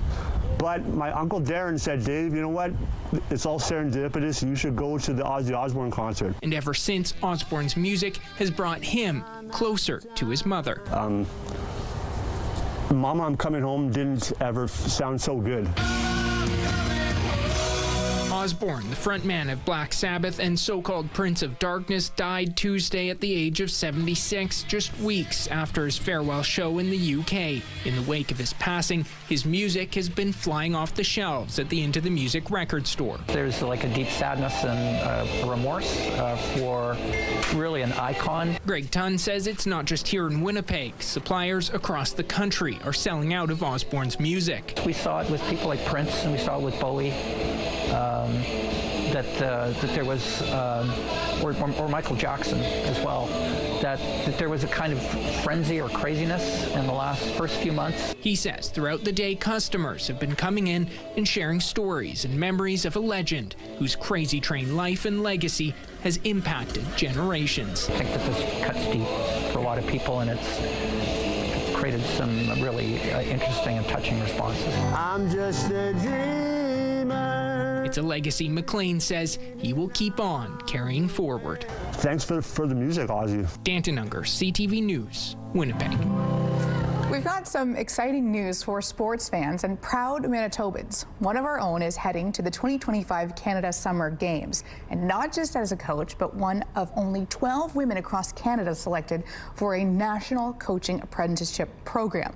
She joins me now before heading to Newfoundland in August. Sarah Jane, or S.J. Spears, and Captain Tylee Fraser. Good morning to both of you. Good morning. Okay, tell us about this apprenticeship program.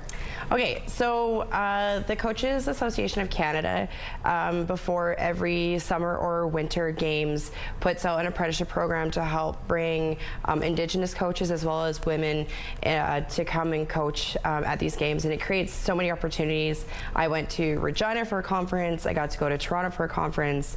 I got to meet, at the time, Canada's national coach, Jack Henratty. Some really cool opportunities were given with this program, and it starts with a nomination. So I had started coaching in 2023, and at the end of that season that I joined the Rugby Manitoba family, I got an email saying, hey, I think you should apply for this. And I'm like, oh, it's my first year coaching. Like, I don't think I'm ready. And then all of a sudden I got an email from another coach and another coach and another coach, and I thought, well, I guess maybe I should give it a go. And so I thought, well, rugby is not a big sport in Manitoba, so maybe I'll get it, maybe I won't. And when I got the message from Susan Lambeau that I was accepted into the program, we were super pumped. It was super awesome. Well, I don't think you're giving yourself enough credit right now. And who better to endorse a coach than a player? What, glowing nomination here at CTV can you make for your coach? SJ was probably my first coach, and back in 2020 I went to Calgary with the U18, and she made it such an amazing experience. She's more than like just a coach. She brings out the fun in the team and she does this fun thing where when we can't catch a ball, she brings us in and we calm ourselves down, and then we go out and we all it works every time, and she's just there as a person and as a coach, and it's awesome. And you have a big tournament coming up. Yes. Let's talk about this team itself, the level of competition, and what this tournament means for the whole year. So we came into this year knowing we were going to have a bit of an uphill battle, and we've been an underdog for a little while, but we're calling it the Coast to Coast Tour. So our first stop we made was out in Victoria, BC, where we met with Robin McDowell and his academy and his coaches, and we got some competition out there. And then we came in and we stopped in Regina, and we played some teams in Regina. And then we flew to Calgary and we played in the Stampede Sevens and got some more competition there. And the more competition we got, the more these girls are ready for the big stage, as we like to call it. And we're ready, we're hungry, and we're excited. Yeah. And is that the whole idea too, elevating the rugby scene here in this province? Because you said yourself, okay, people might not think of it, but coaches are really pivotal in that. Yeah, so one of my biggest things about being this woman in coaching apprenticeship is I want to inspire other women to coach. I want them to go right from little kids up to senior level to come and coach, because without coaches, you got no game, we got no growth. And I think by exposing our team to opportunities we've had and the fun we've had this year, we're really hoping we can keep growing this sport in Manitoba, because we've got players that have left Manitoba and joined the national team, and we want to keep inspiring people to play. And we got coaches going to an apprenticeship program. Congratulations and good luck with the tournament. Thank you. Just checking on my flowers over here. Do you know what? I'm going to give them a little bit of a drink. I've rolled up the umbrella. I don't know how much more rain we're going to be seeing now, and they're probably going to need some, especially knowing it's going to warm up later on this afternoon, and then it's going to get really hot tomorrow and Saturday. So that heat will be felt, and things have been incredibly dry. And even though, yes, we got some rain, nowhere near enough. 15 degrees is where we sit right now with north-northwest winds 6 clicks. The pressure rising and the humidity is sitting at 93%. And we do still have some heavier clouds hanging around. I can see the sun trying its best to get through. Maybe later on this afternoon is our better chance of sunshine. Meanwhile, central and northern Manitoba, Plenty of sunshine expected for you. Air quality better than it was earlier this week. Those air quality warnings were lifted yesterday after the morning show. Of course, you remember yesterday that map was all purple. Today it is not. It was yesterday afternoon that those warnings were lifted, as the air quality ended up being far better than it was anticipated to be. However, up in the Lynn Lake, Flin Flon area, that smoke warning remains in place. We've got light winds today, stronger winds coming tomorrow, but you'll appreciate that moving air because the temperatures are going to get hot Friday and Saturday. 30 degrees is expected. CTV Morning Live Weather brought to you by Canadian Footwear, helping you find the perfect fit. Thank you, Terry. Wearable devices that many of us use to track health and sleep habits have been benefiting us. For some, it can become an obsession, though, hurting your sleep more than it helps. ABC's Dr. Tara Narula has the story. Millions of Americans are turning to devices to keep track of everything from heart rates to steps and even sleep trackers. I like the data. I think that was like the big draw. Sleep has always mattered a lot to me, and I would always get a little stressed if I knew I wasn't going to sleep enough. For 29-year-old Nancy Chen, a marketing manager who moonlights as a boxing instructor, the device became a problem of its own. I think it was this cycle of I knew that my sleep score was going to be bad, and then I was kind of like stressed about it. It was just like too much data. For people like Nancy, the constant monitoring led to a condition known as orthosomnia. Orthosomnia refers to individuals for whom tracking may have become or is potentially stressful. The information they receive stresses them out, and then it causes them to struggle the next night. And the harder they try to control their sleep, the worse it gets.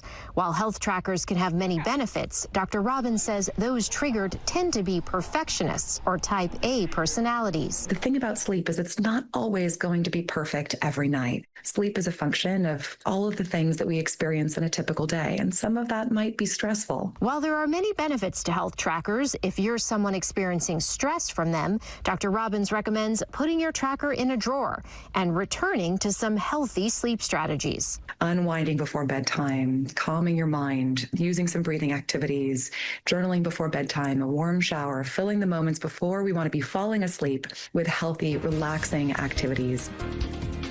CTV Morning Live is brought to you by Robbins Donuts, your favorite stop.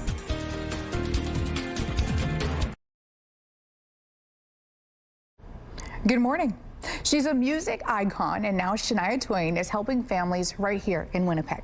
As part of her Canadian tour, Shania is donating $15,000 through her foundation to boost food security in our city.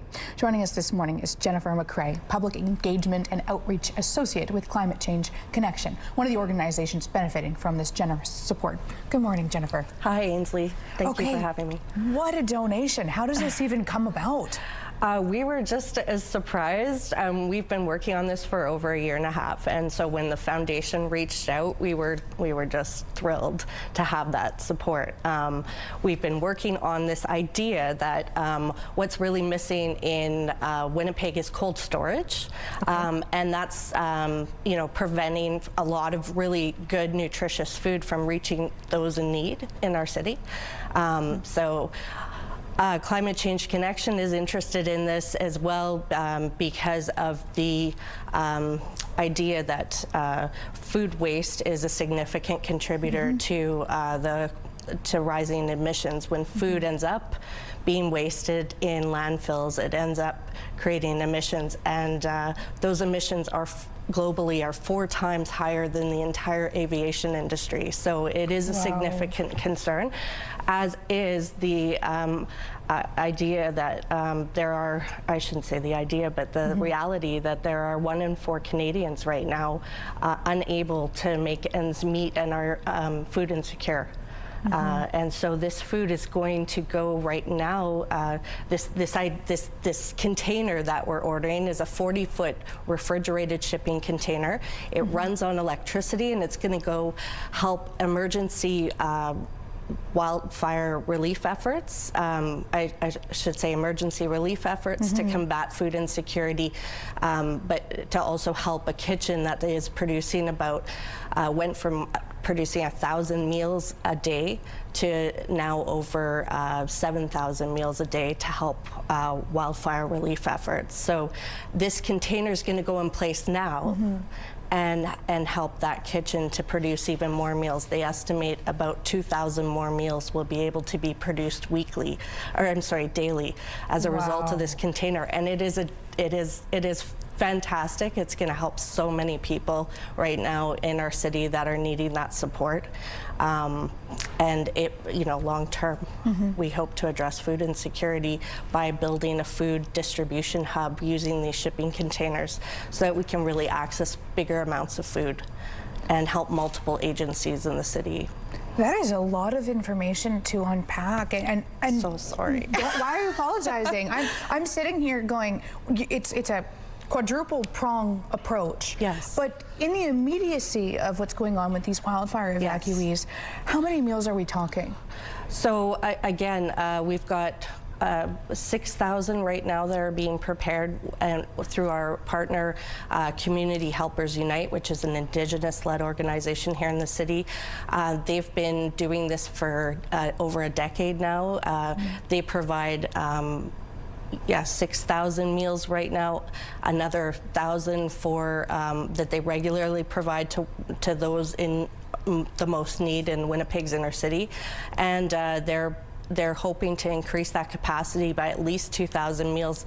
The container's on order. It's due in a week or two, and as soon as that's up and running, it's really going to help increase their capacity to produce more meals and get those to and good nutritious food out. Yeah. Jennifer, thank you so much for this conversation. Thank you. If you can't donate $15,000, that's okay. $15 might be more realistic. We'll have a link on your website. Yeah, every bit counts for sure. 15 degrees, that's where we're sitting right now with north-northwest winds, 6 kilometers per hour. The pressure is rising and the humidity sitting at 93%. That little bit of rain, it really didn't amount to too much. I was saying I'm going to have to water my own flowers, especially knowing that we're in for probably pretty dry and then pretty hot conditions. The smoke, we're doing better in that sense, though. Most of the warnings have been lifted around the province, with the exception of the far northwest. So around Lynn Lake, Flin Flon areas, that's where we are still dealing with those smoke warnings and where the smoke will be the most prevalent through most of Manitoba. And even there were some areas through northwestern Ontario. There still are with the advisory in place, but some of those areas are noticing some improvements as well. The shower activity, like I said, it really didn't amount to too much. So I'm about to fill up my watering cans and take them to the rooftop with me the next time I go, because the plants, they're going to need a little more than what Mother Nature is giving us this morning. And some places aren't likely to see much at all. Through the central and northern parts of the province, pretty dry conditions expected. We do have those possible showers off and on through the day, but again, probably just not amounting to too much. 25 degrees, warm today, or close to what you would expect this time of year. A seasonal high, 26, a seasonal low, 13. We might stay just above it tonight with clear conditions expected. Those winds shifting, they'll be out of the north but staying light today, light south winds overnight, and then tomorrow's winds will be getting a whole lot stronger. Temperatures will also be soaring a whole lot higher, so 30 degrees, lots of sunshine, and that breeze at times gusting to 50 clicks. Friday could come with some storms in the overnight hours, but back to the sunshine on Saturday, and still with the heat before we see those temps moderating to the mid-20s for the rest of the weekend and into next week. Thanks, Terry. 10 people are facing charges after RCMP searched a home in Thompson. Mounties say that the raid happened last Wednesday at a home on Brandon Crescent. They allegedly seized a handgun, $20,000 in cash, cell phones, cocaine, and other substances that are still undergoing testing. 4 women and 6 men were arrested at the scene, ranging in age from 21 to 42. 4 were from Thompson, and while 2 others were from Cross Lake and Lac de Brochet. The rest were from different regions in Ontario. They're all facing various drug and firearm offenses.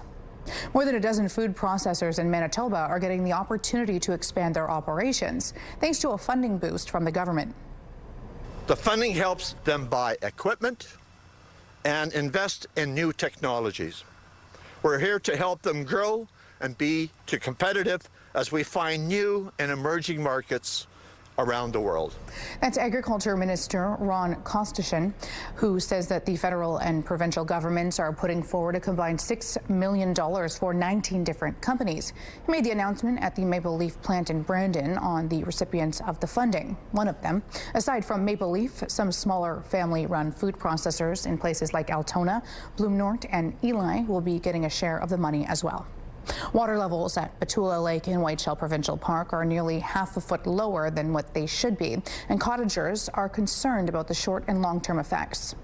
When you think of a shallow lake like Betula that averages 6 to 8 feet, when you have a 4 or 5 inch drop in water, it's a significant hit. Betula Lake has a target water level dictated by the province. However, Galloway says that 2 fixed weirs downstream aren't able to maintain that level. Aside from raising the height of the weirs, the association wants the province to increase the target water levels and complete a study of invasive species. It's really concerning to me. My kids are a 4th generation family out here. And, you know, our goal and our dream is to see generation number 5 enjoying it as much as we did. The Betula Lake Association has already petitioned the province to take action to protect the body of water.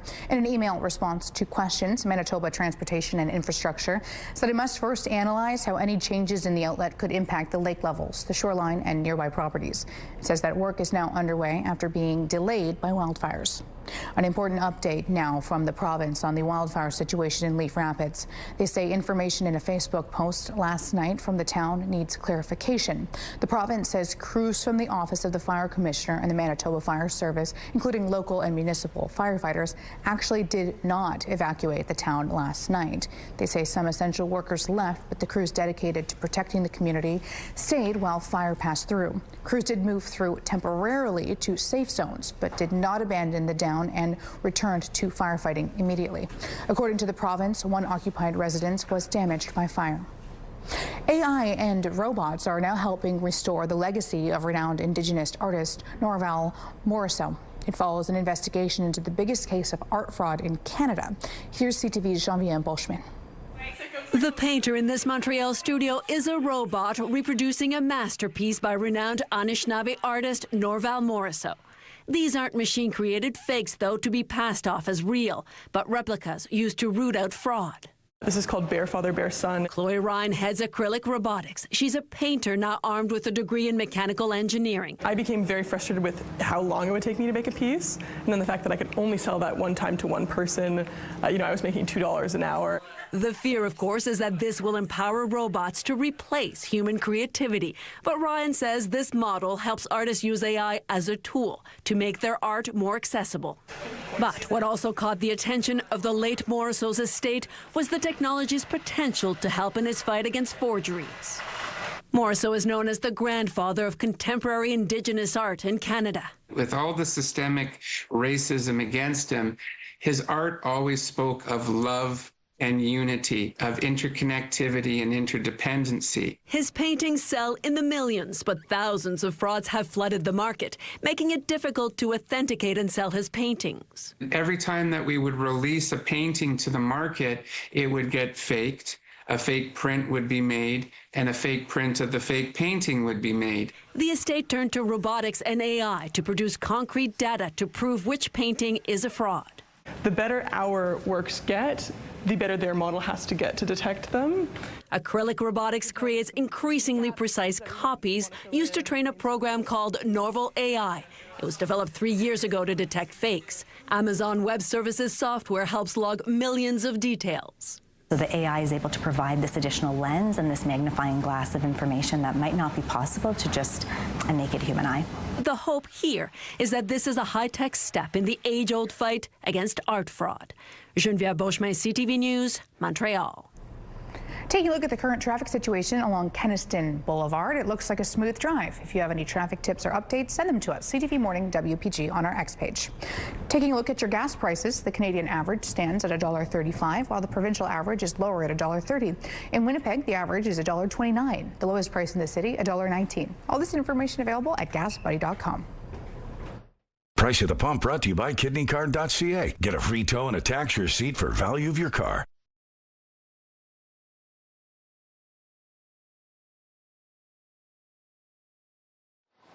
Winnipeg Jets and the True North Youth Foundation are supporting Camp Manitu, sending underprivileged children to camp. That's where Joseph Bernanke's been all morning long.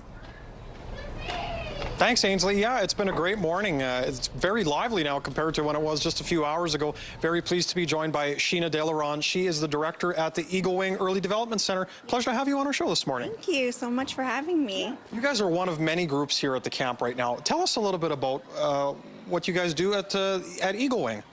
So we're a licensed daycare, and it started off as the Point Douglas community wanting to relieve barriers for employment for the community, and so they created the daycare. And yeah, we have a lot of community members who bring their children to us for high quality care. And during the summertime, it's a great opportunity to bring the kids that are part of your program here to Camp Manitu. Talk to me a little bit about what this week's been like for you guys so far. Well, the children have been coming back to the center, super excited. They absolutely loved doing the biking, the zip line. They really just enjoy everything here. The swimming is super fun for them. And you guys have a history of coming here for more than just this year. You guys have been coming here for a number of years, I understand. Exactly. We've been coming here for about 9 years now. So yeah, we're always super excited to have the opportunity to bring our children over here. Like a lot of our families come from the Point Douglas area and might not be able to afford to come over to this beautiful center. And yeah, they absolutely enjoy it. The families enjoy it. What makes camp a great opportunity for group building and just sort of that camaraderie between the kids? Just the community, bringing the children here and getting to see all the sights, the environment, everything like that. Awesome. Well, we appreciate having you on our show this morning, Sheena. They still have a few spots available in the final week of August here at Camp Manitu from August 25th to August 29th. We'll have more information on the link of our website, but it's been a great morning here from Camp Manitu. Thank you, Joseph. Terry, it feels like this week has been a total mix of rain to sunshine. And will today be any different? Well, here I am standing, more of the same in one day, in fact, a mix of rain and sunshine. Standing out here with the umbrella and watering the flowers. And I know you're like, really, Terry? It's probably how I feel every day when I'm walking by, the legislative buildings with my umbrella out and seeing the sprinklers watering the grass. I'm like, really, today? Except that this isn't going to amount to enough for what my flowers need. And that's probably going to be the case in your garden as well. It's been so incredibly dry that you're still probably going to have to give Mother Nature a little bit of a helping hand. Double up with the water. 15 degrees, that's where we're sitting right now. North-northwest wind, 6 kilometers per hour, pressure rising, humidity sitting at 93%. And yes, the rain is falling, but it is very light and it's probably not going to last more than a couple of hours. So not amounting to enough in that time. Central and northern Manitoba, you're probably not going to see anything like this, just some sunshine or some smoke. Most of the smoke warnings have been lifted throughout the province today. The exception is up in northwestern Manitoba around the Flin Flon Lynn Lake areas. That's where those smoke warnings remain in place. The rest of the province, air quality warnings have been all lifted, and it is seeming a little cleaner and fresher. And yes, the rain certainly helps with that. But then it's going to clear out. The sunshine is going to take us up into the mid-20s. If that's too hot for you, you're not going to be loving Friday and Saturday because we've got some hotter temps on tap, 30 degrees expected. Taking a break right now. We'll be back with more on CTV Morning Live. CTV Morning Live weather brought to you by Garage Masters, your complete garage specialists.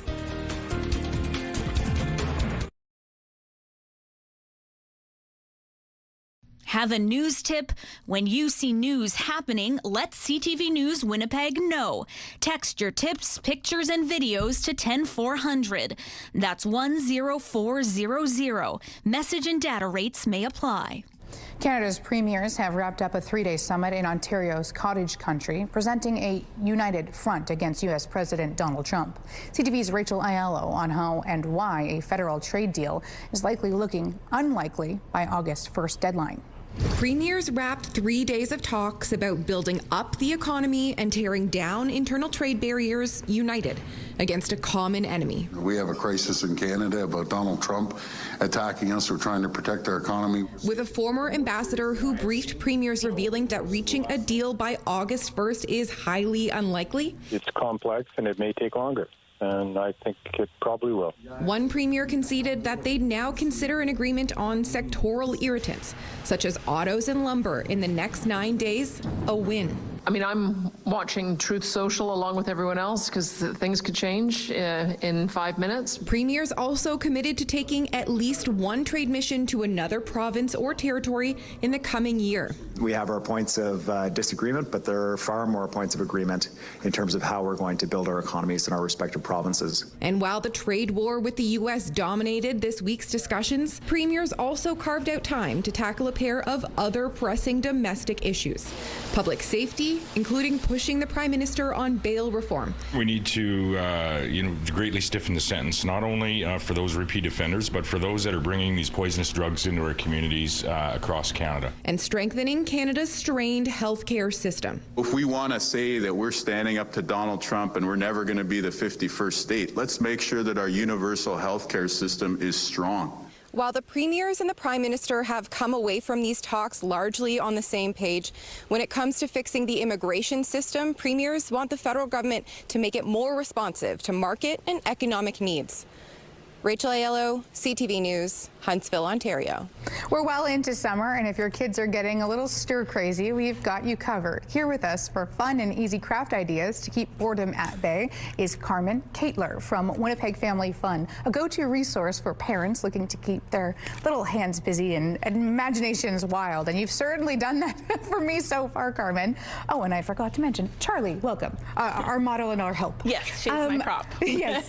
What have you brought here? Let's start with the our pool noodles. Inflatables, so, well, it makes me feel old that some people don't know what these are, but they are reselling them at stores now because apparently the 90s, everything is about like having a 90s summer with your kids. Okay.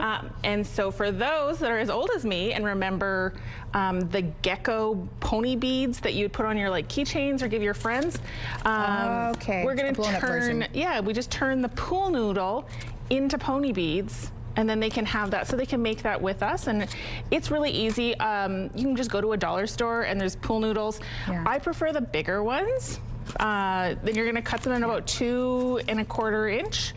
And then if you bevel the edges just like this. Like that. Gosh, not too bad. Yeah, super easy.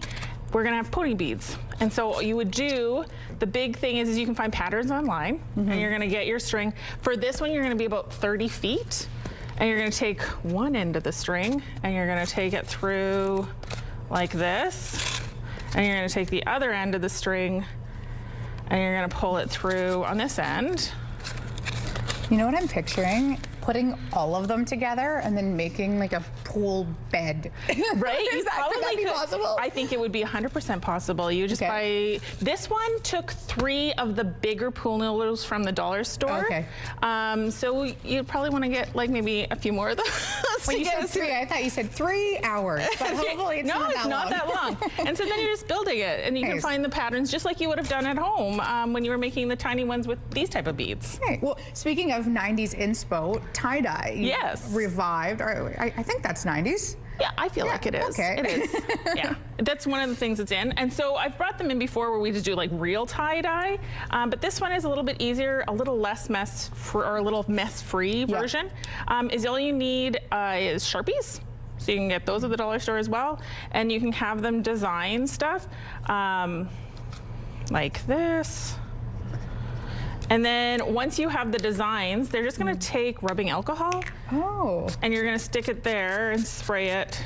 This is pretty inexpensive too, like all things that you can get. These are all from the dollar store. Or even in your home too. That's one of the things that I love to do, is I like to bring in ideas that we can pull things and then like build on it from other ones. And so as it dries, you're gonna get a tie-dye.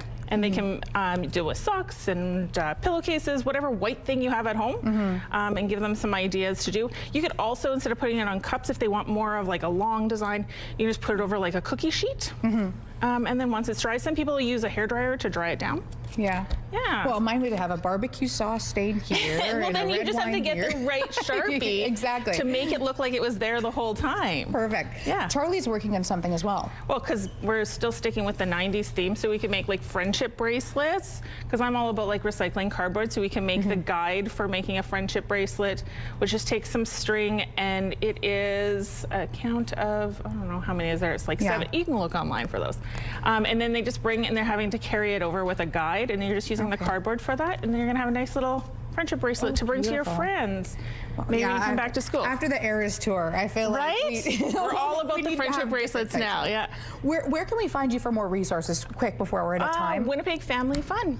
Okay. Yeah. On the social media channels? Yeah, at Winnipeg or WPG Family Fun. Perfect. Yeah. Thank you so much. Thank you. How is it outside, Terry? Still a little bit drizzly, 15 degrees. The winds, though, they're on the lighter side out of the north-northwest. The pressure is rising. The humidity sitting at 93%. And yeah, that little bit of light drizzle, probably not enough to give their flowers a drink. So I just watered my own up there, especially because we are still going to get some heat later on today once the showers pass. And that heat, well, it's only going to ramp up over the next couple of days. Smoke's still an issue up in the far northwest around Flin Flon, Lynn Lake areas. For everybody else, those heavy smoke warnings have lifted. They lifted actually yesterday, just after the morning show into the afternoon. Environment Canada decided that air quality was fine enough that those warnings weren't necessary. There you can see the precipitation that I've been talking about, needing just a bit of an umbrella this morning. Like there's anything other than a bit, a smaller umbrella. Anyway, here's the thing about it. You can actually use an umbrella on a day like today because the winds are light enough. It's not going to be flipping inside out. Those winds tomorrow, they're going to be strong and gusty. Out of the south, though, and you'll be glad for the breeze. 30 degrees expected both Friday and Saturday. Now, overnight between the two, the possibility of some storms, but it clears back out again, and we'll be seeing that sunshine and feeling the heat Saturday. Less so on Sunday with another round of precipitation to wrap up the weekend. And then those mid-20 temperatures, pretty much seasonal, will continue on through the middle of next week. We're taking a break right now, but stick around. We'll be back in just a moment with more CTV Morning Live.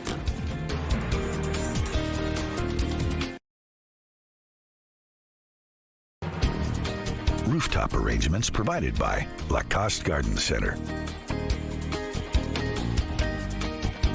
Salon services provided by S&T Spa Salon.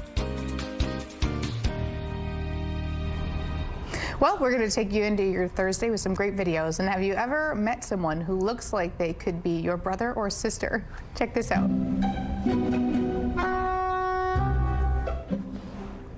Hello, Putty Tat. Nori and Nestor, the two baby sheep, are sure curious about Charles the cat. I like that they have names. Do you know what I would really like to see, though, is the cow beside them all. And then it's kind of like the little Russian dolls, you know, how each one is a little bit smaller, but they all look the same. Or siblings, that one that just looks a little bit more like Mum. Finally, sometimes Dad is really good at golf, and sometimes his putt game is legendary. Watch this.